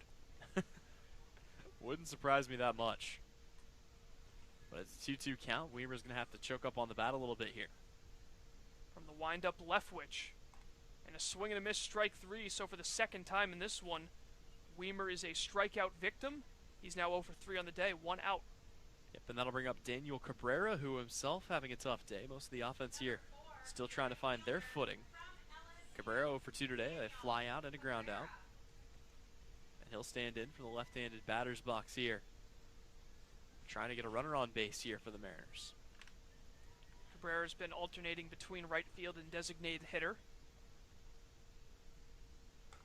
That pitch will miss outside. It's usually him and Mike Ludwig flipping back and forth, but Ludwig getting a day off, and Lanzilli being the DH.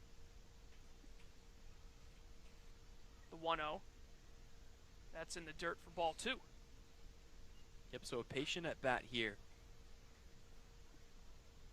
for Daniel Cabrera. So we see some action in the YD bullpen for the first time. A right-hander getting loose. The 2-0. That'll miss inside, so Leftwich, who hasn't walked any, who's dished out 1 walk in this one, back in the 5th, is in danger of walking a second. Here's the 3-0. That one's on the outside corner for a strike. Yeah, and he kind of saw Cabrera shake his head. He wants that one back, but obviously got to leave the bat on the shoulder with a 3-0 count, and now the big green light will be flipped on. We'll see what Leftwich offers here on a 3-1 count. Here's the pitch, and that one will miss for ball 4, and Cabrera is aboard. So the second walk of the day, and you get the feeling Leftwich kind of put out there with his pitches limited, as they don't want to let him go too deep into this game. Already pitched through 5 full innings, and now coming out will be Coach Scott Pickler. This may be the end to Jack Leftwich's night. We'll see whether or not they do in fact go to the bullpen, or whether this is just a opportunity to try to buy some time. And warming up right now is Taylor Dollard, the righty from Sherman Oaks, California. And they will bring him in. So that's going to be all for Jack Leftwich. He leaves a runner on, going 5 1/3 innings. Currently in line for the win, so as the pitching change takes place, we'll take a break with it. Once again, 2-1 YD leads at White House Field. You're watching Mariners baseball on the Harwich Mariners YouTube network.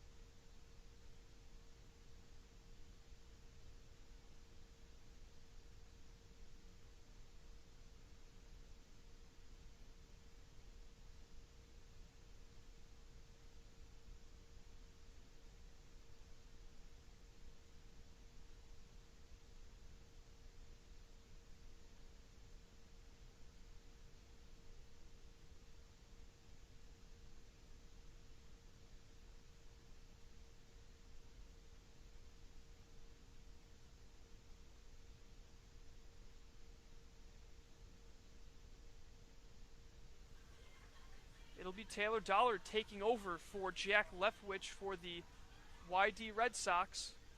And so Dollard will try to get out of this inning, perhaps a double play ball, but he will be greeted by the middle of the lineup, Tyler Keenan, third baseman, the first to bat against the new pitcher.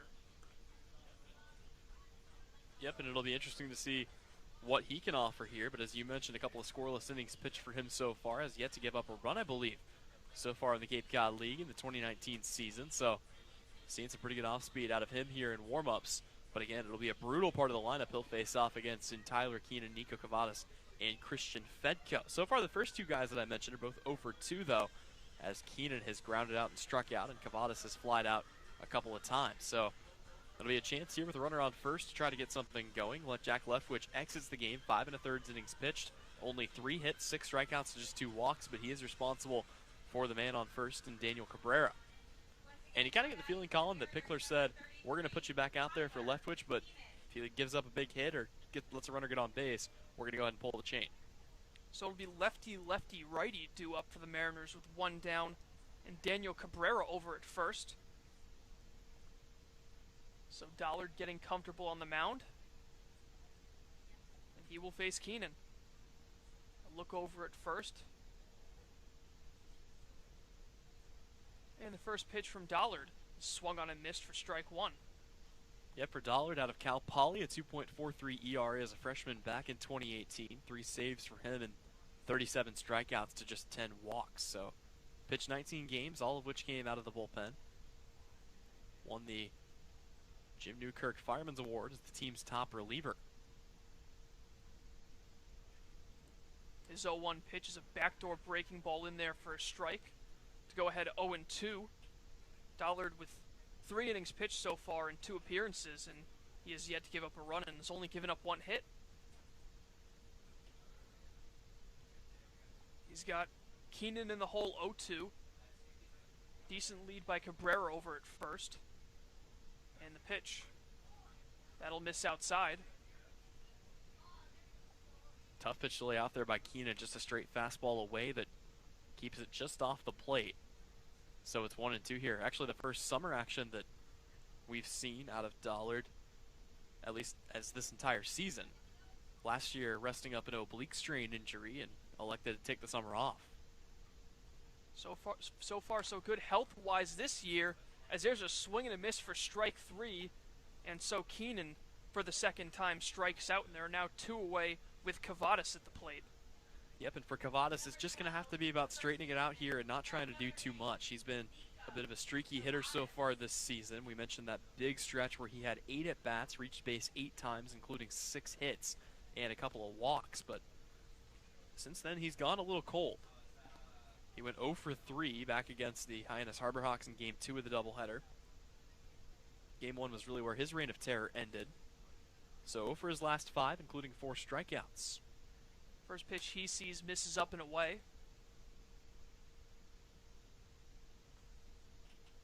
He'd been red hot before coming into this game, including a 7 consecutive at-bat streak where he reached base.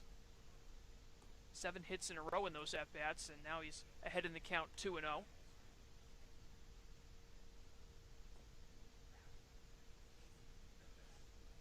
Very interested to see what the major league record would be, the most consecutive at-bats by reaching base. As Tyler Googles it on his computer. 2 balls, no strikes. Long look in by Dollard, and now he comes home. And that'll miss low, so potentially another walk could put the go-ahead run on base and bring up the dangerous Christian Fedko, who sits on deck.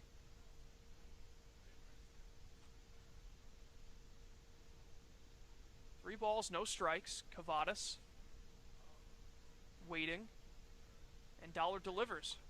That one is in there, 3-1. Colin, I'll give you a hint. It was a Boston Red Sox. You get 2 guesses. I'm going to be honest with you, I saw the name and I've never heard of that player in my life. It was Walt Dropo in 1950. He hit 12 hits in a row, and that remains a Major League Baseball record to this day. 3-1's in there for a strike, and Cavadas didn't think so. But yeah, not exactly a record that comes to mind when you think of those streaks. You think of, Joe DiMaggio, 56-game hitting streak. I believe it was Clayton Kershaw who had a ridiculous scoreless inning streak as well a couple of years ago. The Iron Man streak of Cal Ripken, breaking Lou Gehrig's unthinkable record. So it's a 3-ball, 2 strikes count. The runner at first going, Cabrera on the pitch, and a swing and a miss, and another strikeout. So Cavadas goes down swinging, and the Mariners leave a man on base and still trail 2-1 through 6. Once again, this is the Mariners YouTube network, and I will turn it over to Tyler right after the break. So once again, you're listening and watching Mariners baseball on the Mariners YouTube network.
Welcome back to White House Field. We're through 6. It is 2-0 YD over Harwich. And this broadcast is brought to you in part by Milton Cat for sales and rentals of Caterpillar machinery, generators, and marine engines. Visit MiltonCat.com, your area cat dealer. Milton Cat, Cape and Island Caterpillar dealer, is proud to be a sponsor of tonight's game. So it will be another inning here for Nick Zwack as he comes in, and he will be facing off against 5-6-7. It'll be Jack Wald, who is the last guy he has not faced yet, and then Gavin Dugas and Noah Cardenas. And actually, it'll be a pinch hitter here, right on cue, as we talked about Coach Pickler and how much he likes using the pinch hitter. It'll be Tate Sanderson getting his first taste of baseball action today. He'll be hitting in place of Jack Wald, who on the day was just 0 for 2. First pitch from Zwack will miss high and outside for ball 1. Samuelson coming in this year out of Cal Poly, teammate of the current pitcher in the game, and he has a .333 average, so it's been a good season for him. First pitch he sees will miss low for ball 1, or ball 2, I should say. Yeah, the righty out of Cal Poly. 5 for 15 so far this year, so not a whole lot of at-bats, but he's done pretty well when he's gotten them. Second pitch hitter of the day, used by Coach Pickler, and he'll sky this one high in the air, right under Hal Hughes, who will take about 3 steps in and make the catch for out number 1. That will bring up, assuming we don't have another pinch hitter here, Gavin Dugas, who so far today is 0 for 2 with a couple of walks, and he will be left in there. Maybe more for defensive reasons than anything else. So the LSU product looking to avoid going 0 for 3, looking to avoid the three-peat of strikeouts here. Nick Zwack fanned him back in the 5th. It was the first batter he faced, but since then, one time around the order, he has given up 1 2-run home run, and that's currently the deficit as it stands. A 2-1 lead here for the Red Sox as the first pitch from Zwack comes in there for a strike. So we'll see what Zwack digs for. Here's the 0-1. That'll be a fastball that misses down in the dirt, and the count is 1-1. Coach Engler going to stick with the lefties, it looks like, as Tommy Vale warming up in the Mariners bullpen. Yep, and Vale, kind of the team's secondary closer, if you will. He's been the guy that's been tasked with holding games in close ones. Hasn't given up a hit, or hasn't given up a run yet. Here's Walk with the 1-1 pitch, and that will just catch the outer half, dealing a backdoor curveball that's in there for strike 2. And he's got Gavin Dugas here behind. So Dugas digs in. Here comes the 1-2 pitch. Swung on and chopped high. Hal Hughes coming in to make the play. Throws across, and it's going to be not in time.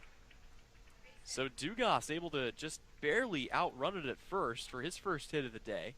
And it's a runner on first here with one out for the Red Sox. Yeah, it was great hustle on both ends. I mean, Hughes really had to charge that ball. It was softly hit. Made a perfect throw, but just too much speed from Dugas. And that last lunge was enough to beat the throw.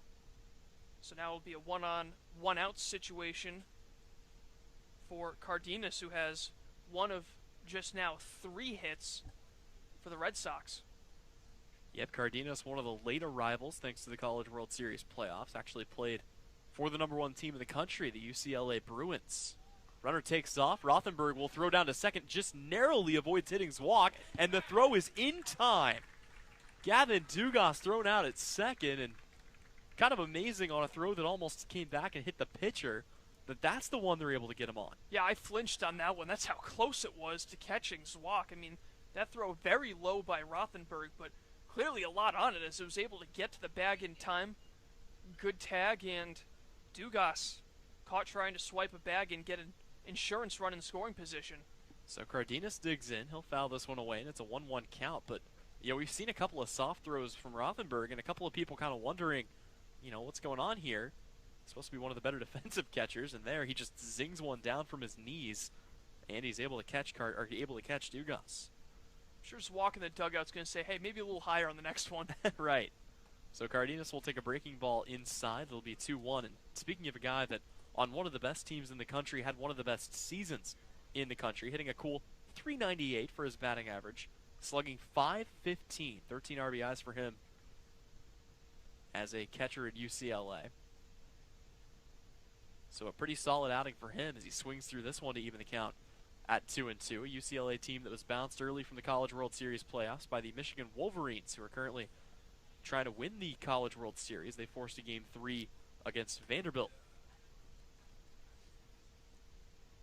So if you're going to lose, might as well lose to the eventual champions, and that may be what they did, as this one will miss down in the dirt, and the count is full here to Noah Cardenas.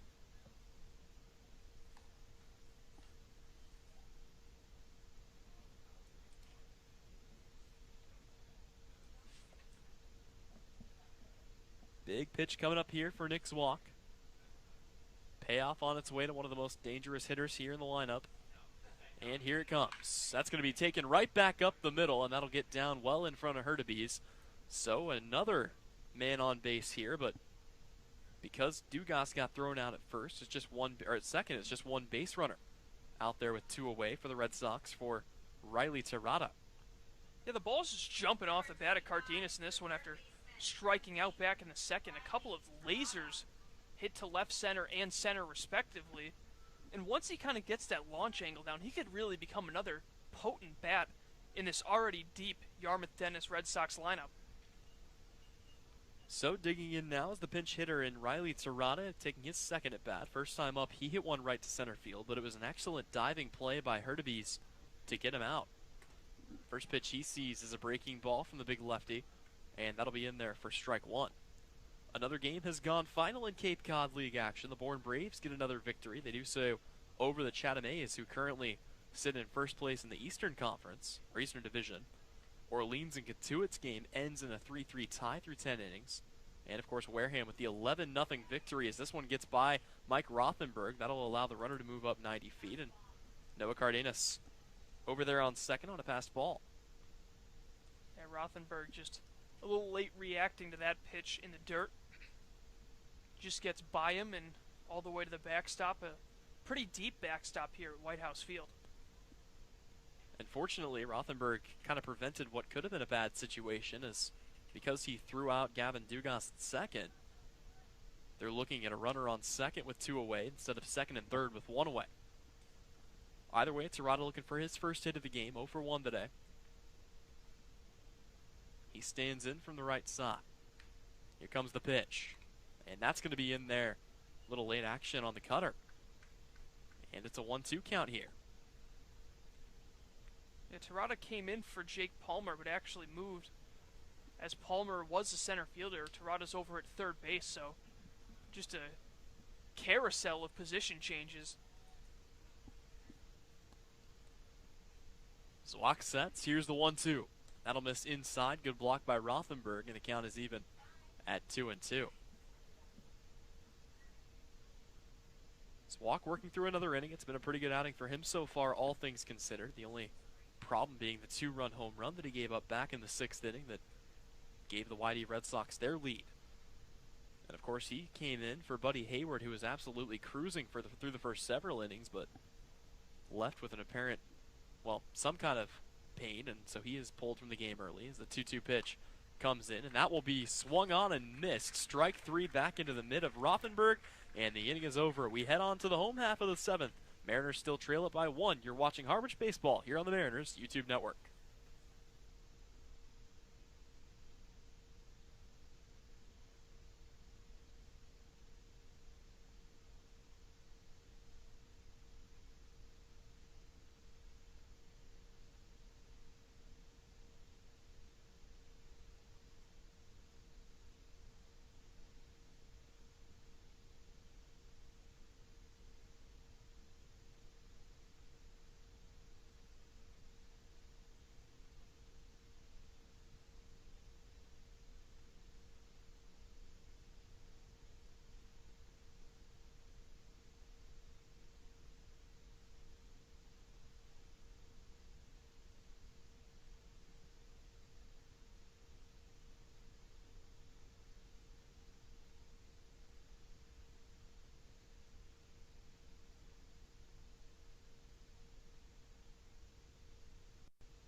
Welcome back to White House Field. Tyler Henry alongside Colin Casey bringing you coverage of Cape Cod baseball all season long.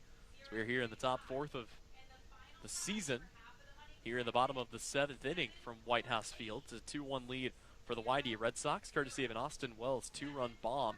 That coming back in the 6th inning, and time starting to run out here on the Cape Cod League as everybody else, with the exception of Hyannis and Falmouth, have already gone final. So here it is the late game, and luxury of having lights here. You can play those later games. Yeah, and leading off this inning is the other guy who went yard in this game, Christian Fedko, who owns the lone RBI for the Harwich Mariners. Yep, so Fedko with an opportunity to get things started here in the home half of the 7th inning, and he'll face off against Tyler Dollard for the first time.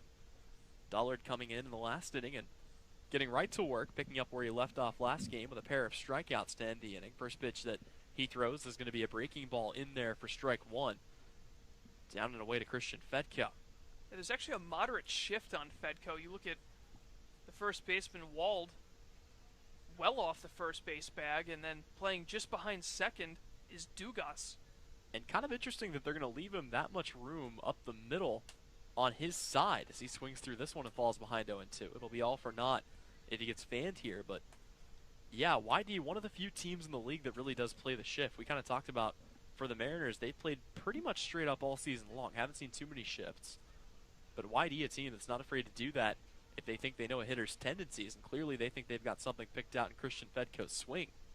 The outfield shifted over a little bit as well, as this one will miss a fastball high and away, and the count is 1-2 here.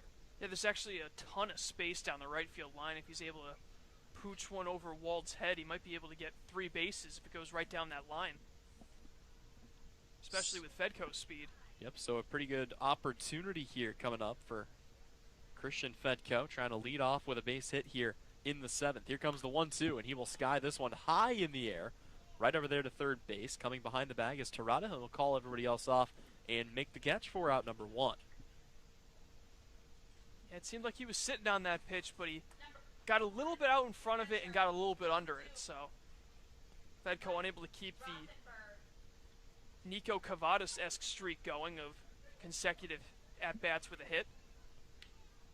So that will bring up Mike Rothenberg, who today is 1 for 2 with a base hit and a stolen base, also grounded out back in the 2nd inning. One away for the Harwich Mariners here in the home half of the 7th. Here comes the pitch from Dollard, and that one will be fouled off. Back behind the Mariner dugout.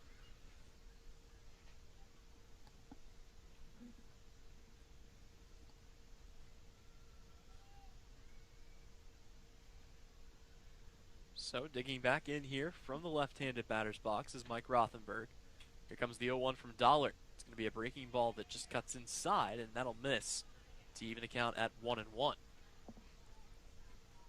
that one looked pretty good. It seems like it's been a relatively small strike zone in this one, but pitchers from both sides have been doing pretty well with it, considering there's a combined 3 runs scored.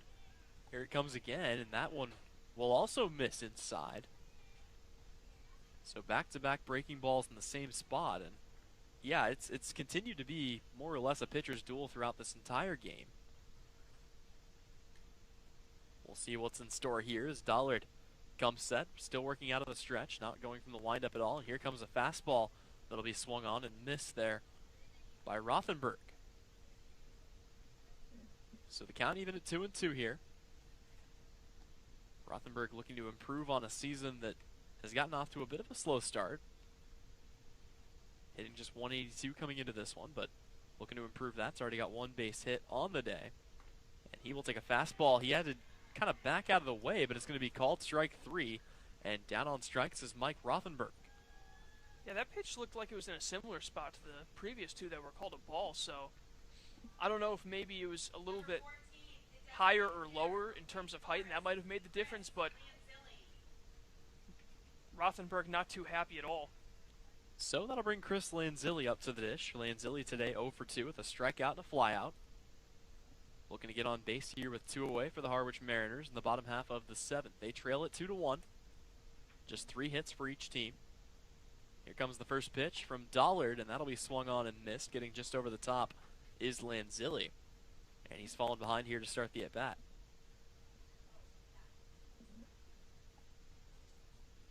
Lanzilli back in there. Taylor Dollard here in his second inning of work has struck out 3 of the first 4 batters he's faced. Here comes the 0-1 pitch. Good frame there by Cardenas, but unable to put it in the zone to the umpire's liking, and it's a 1-1 count. Dollard came in a not an ideal situation with a runner on, but since then he's been lights out, hasn't given up anything. Lanzilli, of course, a local product, as a breaking ball will miss here to make the count 2-1. From Stoneham, Massachusetts, was the number 5 prospect out of the state, and had a brother stick around here. He went to Wake Forest, but his brother Cam playing for UMass Lowell. Here it's a 2-1 count to Lanzilli. He's ready for it. Here comes the pitch, and it'll be a swing and a miss, taking him off speed there. Looked like a low changeup. And Lanzilli is even the count at 2-2.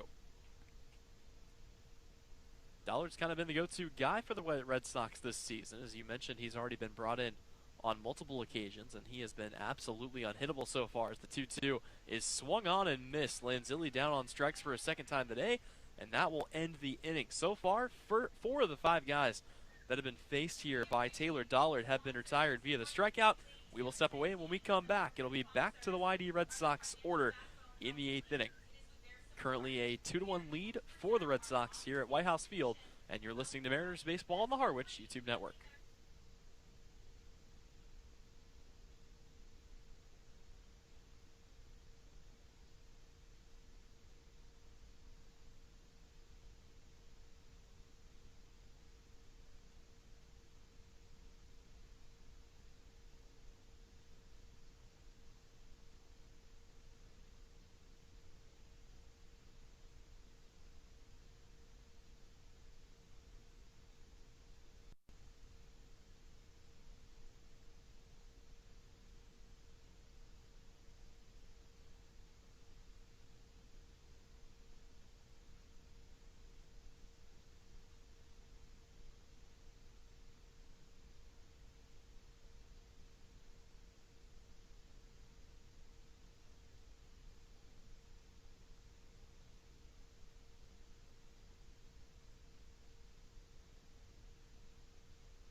Welcome back to White House Field. A pitching change being made here for the Harwich Mariners, and Colin, it'll be one of the better arms we've seen this year out of this Harwich team. A surprisingly excellent performance so far this year.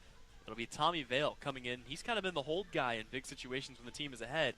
This is the first time we've seen him brought in trailing to the Whitey Red Sox. Yeah, and it's important he's able to keep this deficit at 2-1. There really hasn't been a lot of offense generally for either team, and especially for YD up until that 6th inning. But he's approaching the part of the lineup that's done the damage. The 1 and 2 hitters have reached base 3 times, including the home run by Austin Wells, who's due up 3rd this inning.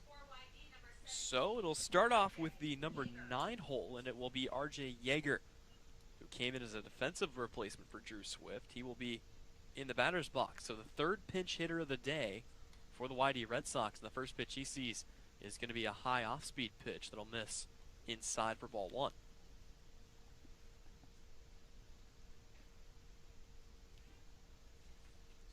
So Yeager in his first at bat here, coming in to replace Drew Swift, who went 0 for 2 with a strikeout and a flyout. He'll watch this one miss low and away for ball 2. Yeager from Mercer, school well known for beating Duke in the first round a couple of years back in the NCAA basketball tournament. Seems like that happens every couple of years. 2-0 pitch will be a fastball that'll just miss in here.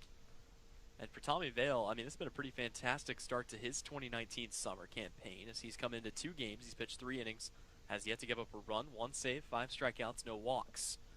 But here he will give a 4-pitch walk to R.J. Yeager to start the 8th inning, and the Red Sox are in business with nobody out. Yeah, now what you'll love to see, especially with the top of the order coming up. Vale's got to really hunker down here and get some strikes going.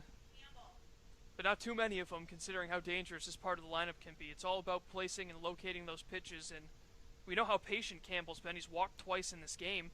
We'll see if he can either draw a 3rd one or maybe put a ball in the gap and give his team an even bigger advantage. Yep, officially 0 for 1 with a strikeout today, but as you mentioned, a couple of walks to get on and a run scored on the 2-run bomb via Austin Wells. So with the runner on first, the first pitch is going to be that cutter, and it'll just get into the zone. So it'll be a 0-1 count here on Noah Campbell.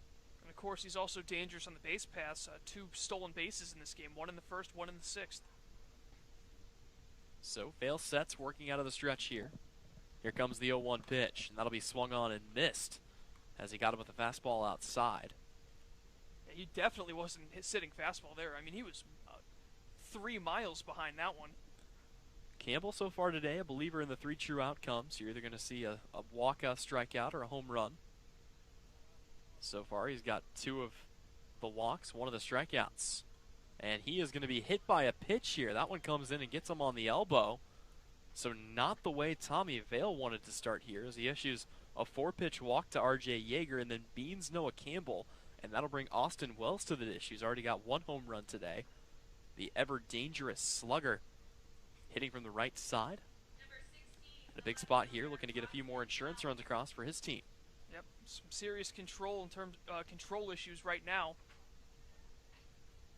Which is not common for a guy that at this point in the year had not put anybody on base for free at all coming into this one. So Vale will try to pitch out of some trouble he's got himself into. Runners at first and second, nobody out. And the first pitch is going to miss high and away here to Austin Wells. And if you're thinking, well, maybe he just gets a Riley King. He's 0 for 3 today with a pair of strikeouts. That's not the best idea in the world here either, as King is hitting .462 this season. So really not a good option to pitch to up and down this Red Sox lineup. Vale checks the runner to second. Here comes the pitch, and that one will miss high. So he's fallen behind King here, 2-0. Yeah, there's actually some action right now in the Mariners bullpen. Another left-hander. King digs back in, or Wells digs back in here, I should say. Big opportunity for the Red Sox, and he will foul this one away to give Vale a strike here. It's a 2-1 count. Yeah, and it's Will Heflin warming up, and he's been nothing but nails this season. 5 1/3 scoreless out of the pen in 2 appearances. So if things unravel, I'm sure he's the go-to. You would think. Right now, Vale trying to pitch out of it himself. The 2-1 pitch, big swing and a miss. Austin Wells wanted to put another one over the fence out there in right field, but swings right through it. And it'll be a 2-2 count here. Yeah, Wells definitely prone for the strikeout. as he leads the team with 10 coming into this game. Right now the infielder's holding the runner on here, so a lot of space up the gap, and this pitch will miss. There's the cutter in the dirt, and it's a full count. And a good hitter like Wells, he hits a line drive that's at least 1 run. Certainly could be. Also have to be very careful, though, that you don't risk lining out. But certainly, I mean, an aggressive move, something it wouldn't be too terribly surprising to see Coach Pickler put on here. We'll see what happens. Payoff pitch, here comes the 3-2. And that one is going to be laced down the right side, but foul by a good foot. So we'll do it again here.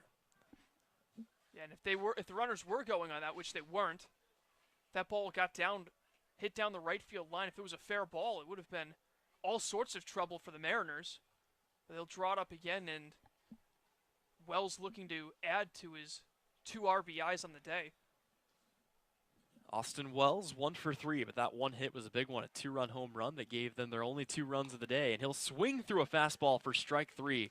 Tommy Vail gets 1 away. Yeah, that's a big out right there, especially A, because of who's at the plate. Wells now with 4 home runs on the season, and B, you got 2 on, nobody out. Worst case scenario, or best case scenario would be a double play ball, but after that a strikeout, and now a double play would get you out of the inning. So it'll be the scuffling Riley King, who's 0 for 3 on the day with 2 strikeouts. 0 for 3 on the day, but so far a pretty good season. Again, hitting .462. So he will try to break an 0 for streak here. Oddly enough for him, though, only 1 RBI this season. Interesting to see a guy hitting that well have RBI numbers that low, but. And especially in that part of the lineup, the 3-hole. Well, and you wonder whether he hasn't been hitting kind of higher up more often previously before this series. Either way, he'll face off against Tommy Vail. First and second, 1 away. First pitch he sees is skied high into the air. Rothenberg's going to chase this one back to the screen, and that'll get just out of play. So it'll all be for a strike. Yeah, that one was kind of in a blind spot for us. That ball disappearing behind the wall. Really the only blind spot that we have. I think everywhere else we've got pretty much covered from our window perch, but there's no place like home. No place like home, I agree. We have a roof over our heads. So it'll be an 0-1 count here on Riley King. Runners at first and second, 1 away here in the visitors' 8th. Big breaking ball there, and that will just miss the zone. It's a 1-1 count here on Riley King. Vail walked R.J. Yeager on 4 pitches, then hit Noah Campbell. Those are the 2 runners on base right now. As the 1-1 pitch is swung on, high fastball that goes outside, and it's going to be fouled away. So he's gotten ahead of Riley King here. Playing with fire early in the inning, but again, we've seen how good he can be this season. It's a big part of the reason he enters tonight with a perfect ERA, a save, and 5 strikeouts.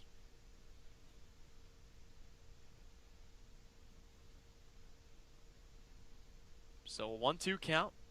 King stands in. Vail checks the runner back to second. The pitch. That one swung on and hit into the gap. Coming in is Weimer. They're going to send the runner. Weimer's going to throw this one. It'll be cut off by the pitcher, and the run will score. So it'll be another run here, an insurance run for the Red Sox. As coming across to score is R.J. Yeager, and the position stays the same. Runners at first and second, 1 away, and that'll bring up on Andrew Eister, who is 0 for 3 today. Yeah, Tyler Keenan cutting off that throw in from Weimer. It would have been a close play, but I do think that the runner Yeager would have scored. But a great job of hitting by King. Break out of the 0 for 3, finds a gap on the left side of the infield, and he extends that YD lead to 2. Yeah, and I completely agree. He would have been safe at home, so not the worst decision in the world by Keenan to cut that one off, but it'll allow another run to score, an RBI single for Riley King. Just his 2nd RBI this season, ironically enough. And here comes the first pitch, and that one is going to be lifted high to center field. Hurtubise will have plenty of time to settle under it. The runner will tag and try to take third. We'll see a look at Hurtubise's arm. It's going to be cut off by Hughes' throw to second, and it's going to be in time. How about that to end the inning? Hal Hughes cuts it off and guns down the runner at second as Riley King tried to advance. How about that for a heads-up defensive play? Yeah, I don't know why they sent King there if he went on his own tagging up. That ball wasn't hit all that deep. It was in moderate left center field. Hurtubise threw it to the cutoff man, which gave him the option. It wasn't an outright throw to third, so just not really smart base running there from the Red Sox, and it gets the Mariners out of what could have been a really bad inning. So the inning ends with the old F8-6-4 double play.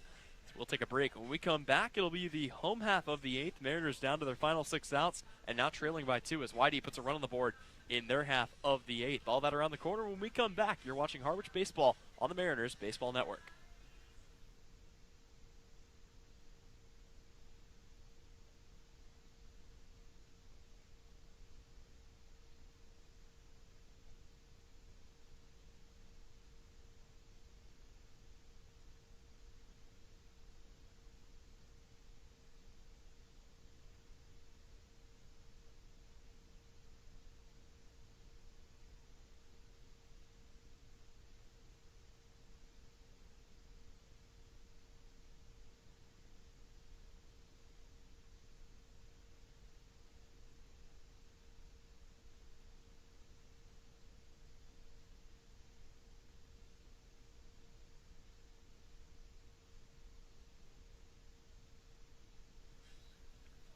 Welcome back to White House Field. Tyler Henry alongside Colin Casey. Back out there for another frame is Taylor Dollard, and he will face off against 9-1-2. It'll be Hal Hughes, Jacob Hurtubise, and Joey Weimer, who today have had a pretty tough go of it. They've combined to go 0 for 7 with a couple of strikeouts. So looking to break out of that here as Hughes comes up in the 9-hole. He reached on a walk back in the 5th, and the first pitch he sees, he will swing at and chip that one foul. 4-0-1 count here against Taylor Dollard, who has looked really, really good since coming into this game, Colin. 4 strikeouts, and he's retired all 5 hitters he's faced. And like you mentioned, he's facing a trio of hitters who have scuffled at the plate here. Hughes the only one who's reached base in this contest. Here comes the 0-1. Hughes will watch that one go by. Fastball right down Main Street, and he's fallen behind here 0-2. Just 3 hits for the Mariners in this game. The last one coming off the bat of Mike Rothenberg back in the 5th inning. The only run coming off of a Christian Fedko solo shot. And currently they trail the Red Sox 3-1. This one's going to be rolled up to short. Hughes trying to beat the throw out at first, but it's going to be in time as R.J. Yeager comes across the diamond to Wold. Out number 1.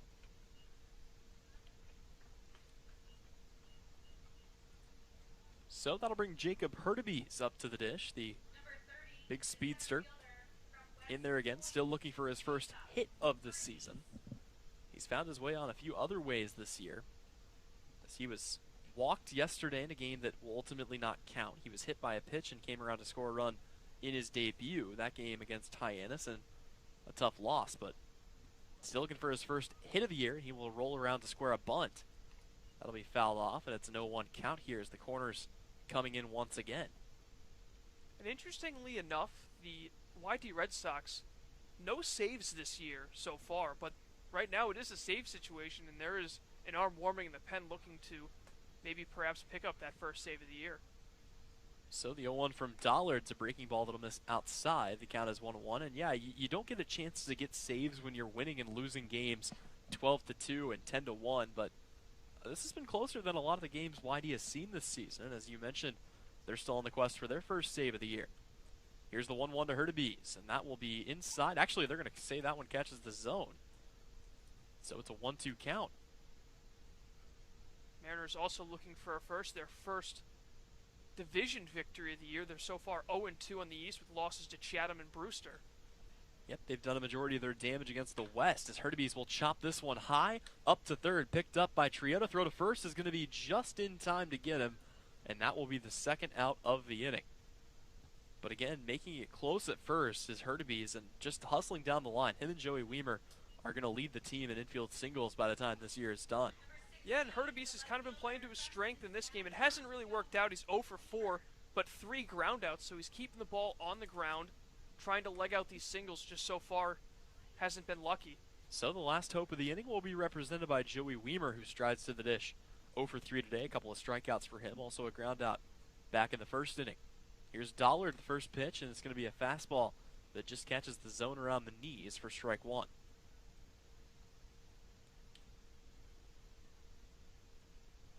This game started at 6:30 as we head near the 9 o'clock hour. It's been a pretty quick one here from White House Field. The 0-1 pitch is going to be taken up the right side by Joey Weimer, and that'll be good for a base knock. Weimer takes that into the old 3-4 hole, and with 2 outs, the Mariners may be in business here as Daniel Cabrera strides to the plate. Yeah, and Cabrera represents the tying run, and he does have a home run on the season, that one coming this past weekend against Hyannis, so one swing the bat could tie things up for the Mariners, and we'll have to see if Dollard can work his way out of this inning by himself. Cabrera with 4 4 RBIs in that game. That actually leads the team on the season, so he wasted no time getting right to work, and now he'll have a chance here with 2 away and a runner on first. His team trailing by 2. This one will miss in the dirt, make it a 1-0 count. Taylor Dollard trying to keep his slate clean, as he hasn't given up an earned run so far this year.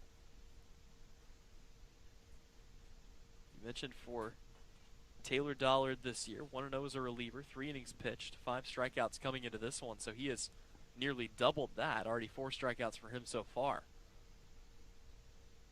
He comes set from the stretch, checks Weimer back to first, and comes home.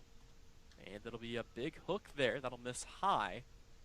4 strike 2. And Colin, for the first time today, we see Taylor Dollard go to the stretch.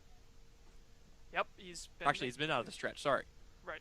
But the first time he's had a runner on base to worry about, I should say.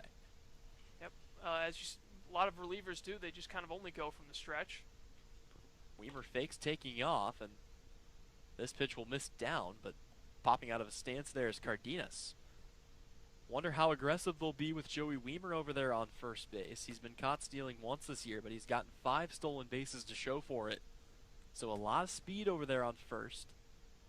Obviously getting him across the plate is helpful, but doesn't tie the game. Cabrera ready for the 3-0. They leave the green light on for him, and he'll foul it back to the backstop. A pitch that may have been ball 4, a little bit high there, but you like letting the big dog eat. Yeah, it was interesting, especially with a 3-hitter. Sometimes you'll see that the third base coach give him the sign to go ahead and swing the bat. That's exactly what he did. Didn't come up with too good of contact, but I'm sure that would have been a strike anyway, so no harm done. So it's a 3-1 count. Dollard ready with the pitch. He kicks, and here it comes. Big swing and a miss by Cabrera. And the count is full here, 3-2. And Dollard fighting back, not going down without a fight in this at-bat and putting on the tying run. As with some action in the bullpen, I think it's Zach Matthews warming up for the Red Sox. We'll see if he will get the 9th, but right now, got to get out of the inning here. Runner on first, tying run at the plate. Weimer will take off. It'll be softly chopped back to the pitcher. Dollard picks it up, throws to first, and that'll be in time for out number 3. So the inning is over. Harwich able to get a runner on with 2 out, but can't make anything of it. We head to the 9th. That'll be the Red Sox up to bat one more time. They lead it 3-1 here on the Harwich Mariners Radio Network.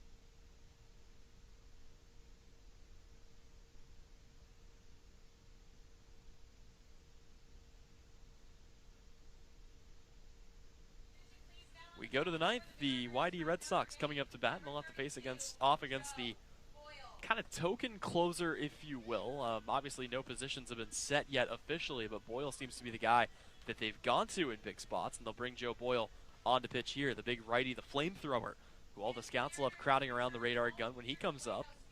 He will be facing off here against 5, 6, and 7. It'll be Tate Samuelson, Gavin Dugas, and Noah Cardenas, pending, of course, potential pinch hitters. Yeah, Try saying that 5 times fast. And Boyle, who's been in this is his 4th game this year. 2 of them have been save situations. He's converted on both of them, but this time Not a save to be made. He's just trying to keep the deficit at 2 and try to give his team a chance to walk off with a reasonable deficit in the bottom of the 9th. And this is the second time that we've seen Joe Boyle brought on in a situation like this, if I'm not mistaken. So 3 appearances for him so far this season, and he has made the most of them. As you mentioned, he has just been tearing through hitters. 4 innings pitched, 2 saves for him on the year, 9 strikeouts to no walks. And you know, the interesting note on Joe Boyle, the biggest thing he struggled with back in college was walks. You take a look at what he did at Notre Dame just a season ago. He had 27 walks, but during his freshman year, just 1 strikeout to 8 walks during 8 appearances. So he has really just been improving that more and more, and finally able to get the strikeout number higher than the walk number. And so far, he's looked awfully good here as he stops to tie his shoe. First guy he'll face off against will be Tate Samuelson. Samuelson, again, came in to pinch hit, and so far today is 0 for 1. He came in for Jack Wold, who on the day was 0 for 2.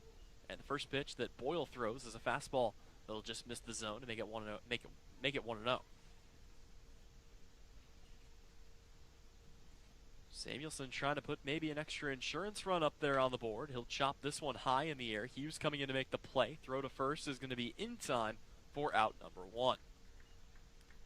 Yeah, Hughes definitely showing off his defense in the first couple of games we've seen. He's been having trouble getting the bat going, but we know what his talent is in the field, so if he can start trying to hit, he can really become one of those two-way players like Francisco Lindor that can both do it in the field and make some plays at the plate. As we got another pinch hitter. I was about to say, right on cue, I said pending pinch hitters. This will bring a new guy up to the plate. It'll be Luke Waddell.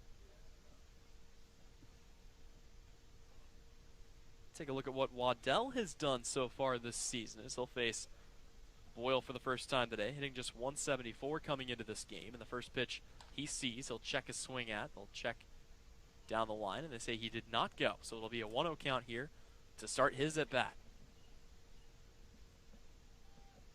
Nobody on, 1 away here in the visitors' half of the 9th. Mariners trying to avoid any more runs coming across. They already trail this one by 2. And Boyle gets another swing and a miss here, this time via the fastball to even the count at 1-1. An interesting pinch hit here because Waddell has struggled in the field. You kind of want your best defense out there in the 9th. This one will miss high and away, and kind of get the feeling at this point just throwing everybody out there. Very opposite methods for Coach Pickler and Coach Englert. As Englert will oftentimes just leave a guy out there to figure it out. We haven't really seen him use the pinch hitter that often this season. 2-1 from Boyle. That one's going to be in the zone. And the count is even at 2-2 here. Yeah, it was 3 errors on the season for Waddell, the most on the active roster. And we'll have to see if defense can play a huge role in this upcoming bottom of the 9th.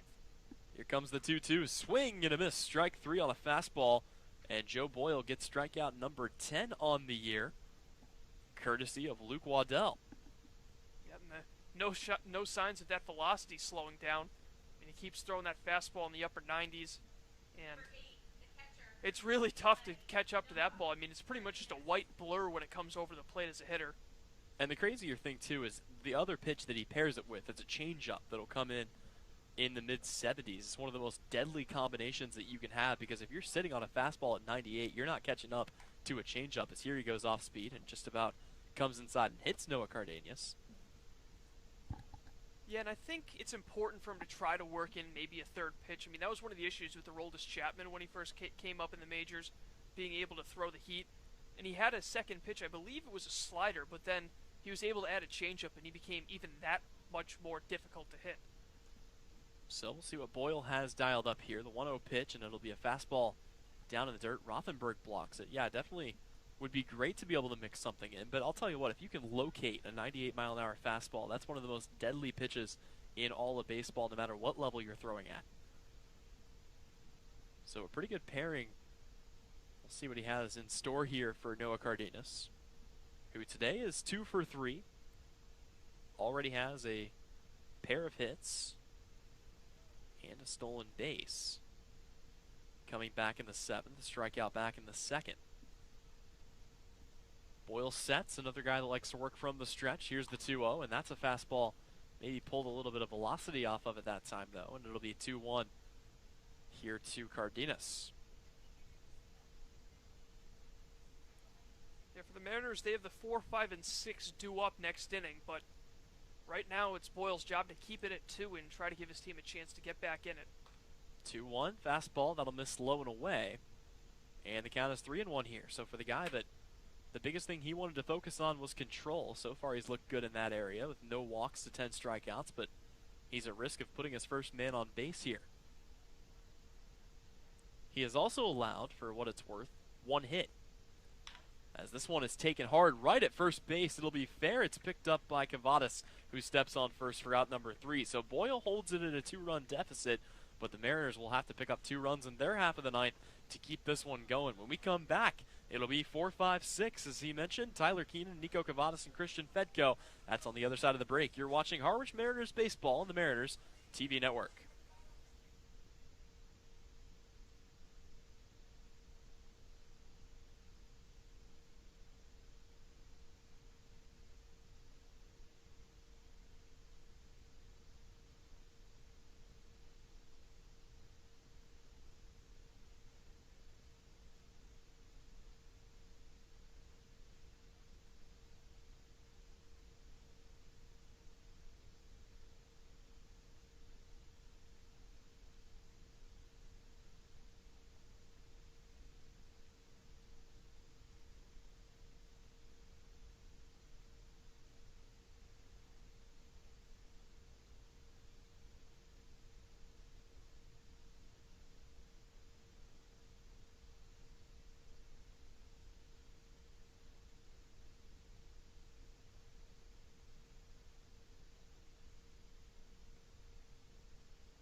We head to the home half of the final frame in the bottom of the ninth.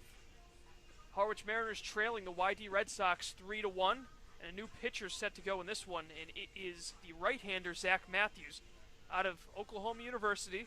He's got a 21.60 ERA, but this is only his second appearance. In his first, he went only an inning in the third, gave up 4 earned, 2 hits, 2 walks, struck out 3. So he's trying to pick up the first save of the year for the YD Red Sox.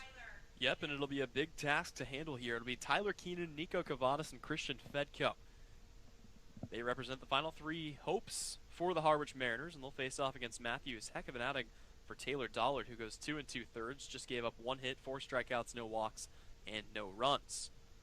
So the Mariners looking to pounce on the new pitcher, and Zach Matthews, who once again will go straight out of the stretch here. And Tyler Keenan will dig in. First guy will take a big hack at that one and swing through it for strike 1.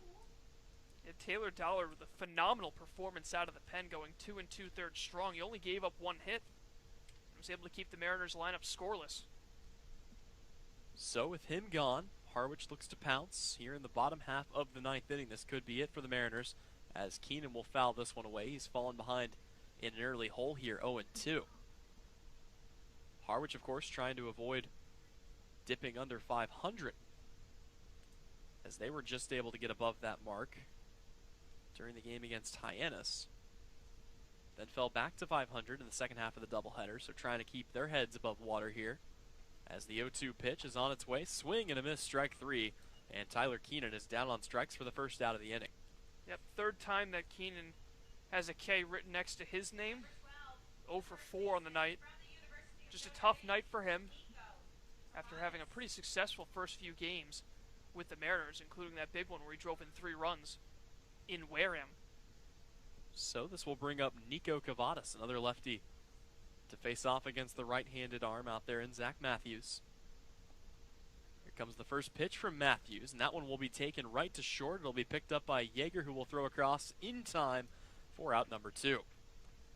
Yeah, routine play there for Wyatt Young. And it was a simple 6-3, so now quickly 2 away, and YD just 1 out away from making it 3 straight victories. The last hope is represented by Christian Fedko, who today is 2 for 3. He's had a heck of an outing.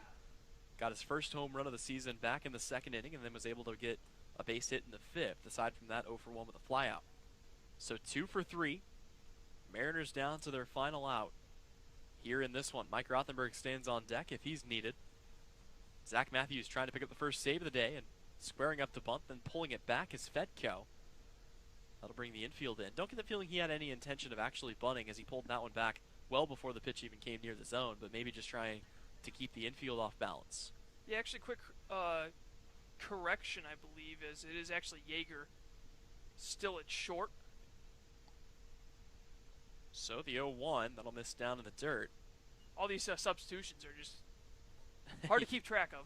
Got guys all over the place. So Fedko digging in here. Harwich down to their final out, trailing at 3-1 here in the bottom of the 9th. YD looking to pick up another win here, and they would have a chance to actually jump into first here as Chatham took a loss today. They'd be tied at 15 points apiece. 1-1 pitch, and that will miss low and away, so it'll be a 2-1 count here on Fedko. Yeah, Fedko and Rothenberg combined for 3 of the 4 hits. The other one belonged to Joey Weimer, so 6 and 7 hitters, providing most of the offense for the Mariners tonight. 2-1 is the count on Christian Fedko. Here comes the pitch, and he will foul this one off. The count is even now at 2-2. Falmouth is still fighting in their game. They've got 2 on and 2 out in the bottom of the 9th. They trail it to Hyannis by a score of 4-10. So a lot of work for them to do as well. Not quite as much for Harwich, but they are down to 1 final out. It's a 2-2 count here on Christian Fedko. Still going up against Zach Matthews, who is looking for the first save of the year for the YD Red Sox. Here's the 2-2 pitch. Check swing, and they're going to say he went around. So that will do it on a strikeout to Christian Fedko, and this one is in the books. YD gets the victory by a final score of 3-1. We'll take a break, and when we come back, we'll put the gap on it right after this. You've been listening and watching Harwich Mariners Baseball on the Mariners Radio Network.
go back one last time to White House Field. Tyler Henry alongside Colin Casey to wrap it up. It'll be a 3-1 victory for the YD Red Sox when all is said and done. So for YD, they will advance on the season to 7-4-1, which will be good enough to tie Chatham in the #1 spot. And Chatham actually picking up their 5th loss of the season, so that'll be the tiebreaker. YD sits atop the Eastern standings. Harwich stays at the bottom. They'll drop to 6-7 on the year here with a tough-fought loss, but unable to bring runs home at the end of the day when it mattered. And the pitching looks pretty good, but at the end of the day, it'll still be a loss for Nick's Walk as he comes in relief of Buddy Hayward, who left early with apparent pain.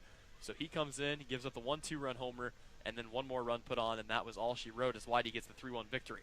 Yeah, it'll be interesting to see. Hopefully that Buddy Hayward's all right. He pitched quite a game through 4 1/3 innings, not giving up any hits and just the 1 walk, and he was able to strike out 5 in that period of time. So a great start for him. Unfortunately, not a lot of offense from Harwich outside of the solo shot from Christian Fedko back in the 2nd. That was their only run, and turns out they needed more than 1 to win this game, as Austin Wells with a big 2-run home run, and that ended up being the difference maker in this one. Yep, the bullpen looked awfully good for the YD Red Sox. Taylor Dollard and Zach Matthews combined to pitch 3 2/3 of an inning, giving up just 1 hit and combining for 6 strikeouts to silence the Harwich Mariners bat. The win goes to Jack Leftwich. He improves to 1-0 on the season. The loss, as I mentioned, goes to Nick's Walk. He drops to 0-1. And the first save of the year for the YD Red Sox goes to Zach Matthews as he gets the victory by a final, again, of 3-1. So for the Harwich Mariners, again, they fall on the night, but they will be back in action, Colin, tomorrow in what should prove to be another interesting matchup. I think they actually have the day off tomorrow. Or no, sorry, they do have the day off tomorrow. And I know it's hard to believe, but we actually have a scheduled day off for once. What I meant to mention, and this blew my mind, or didn't blow my mind, slipped my mind.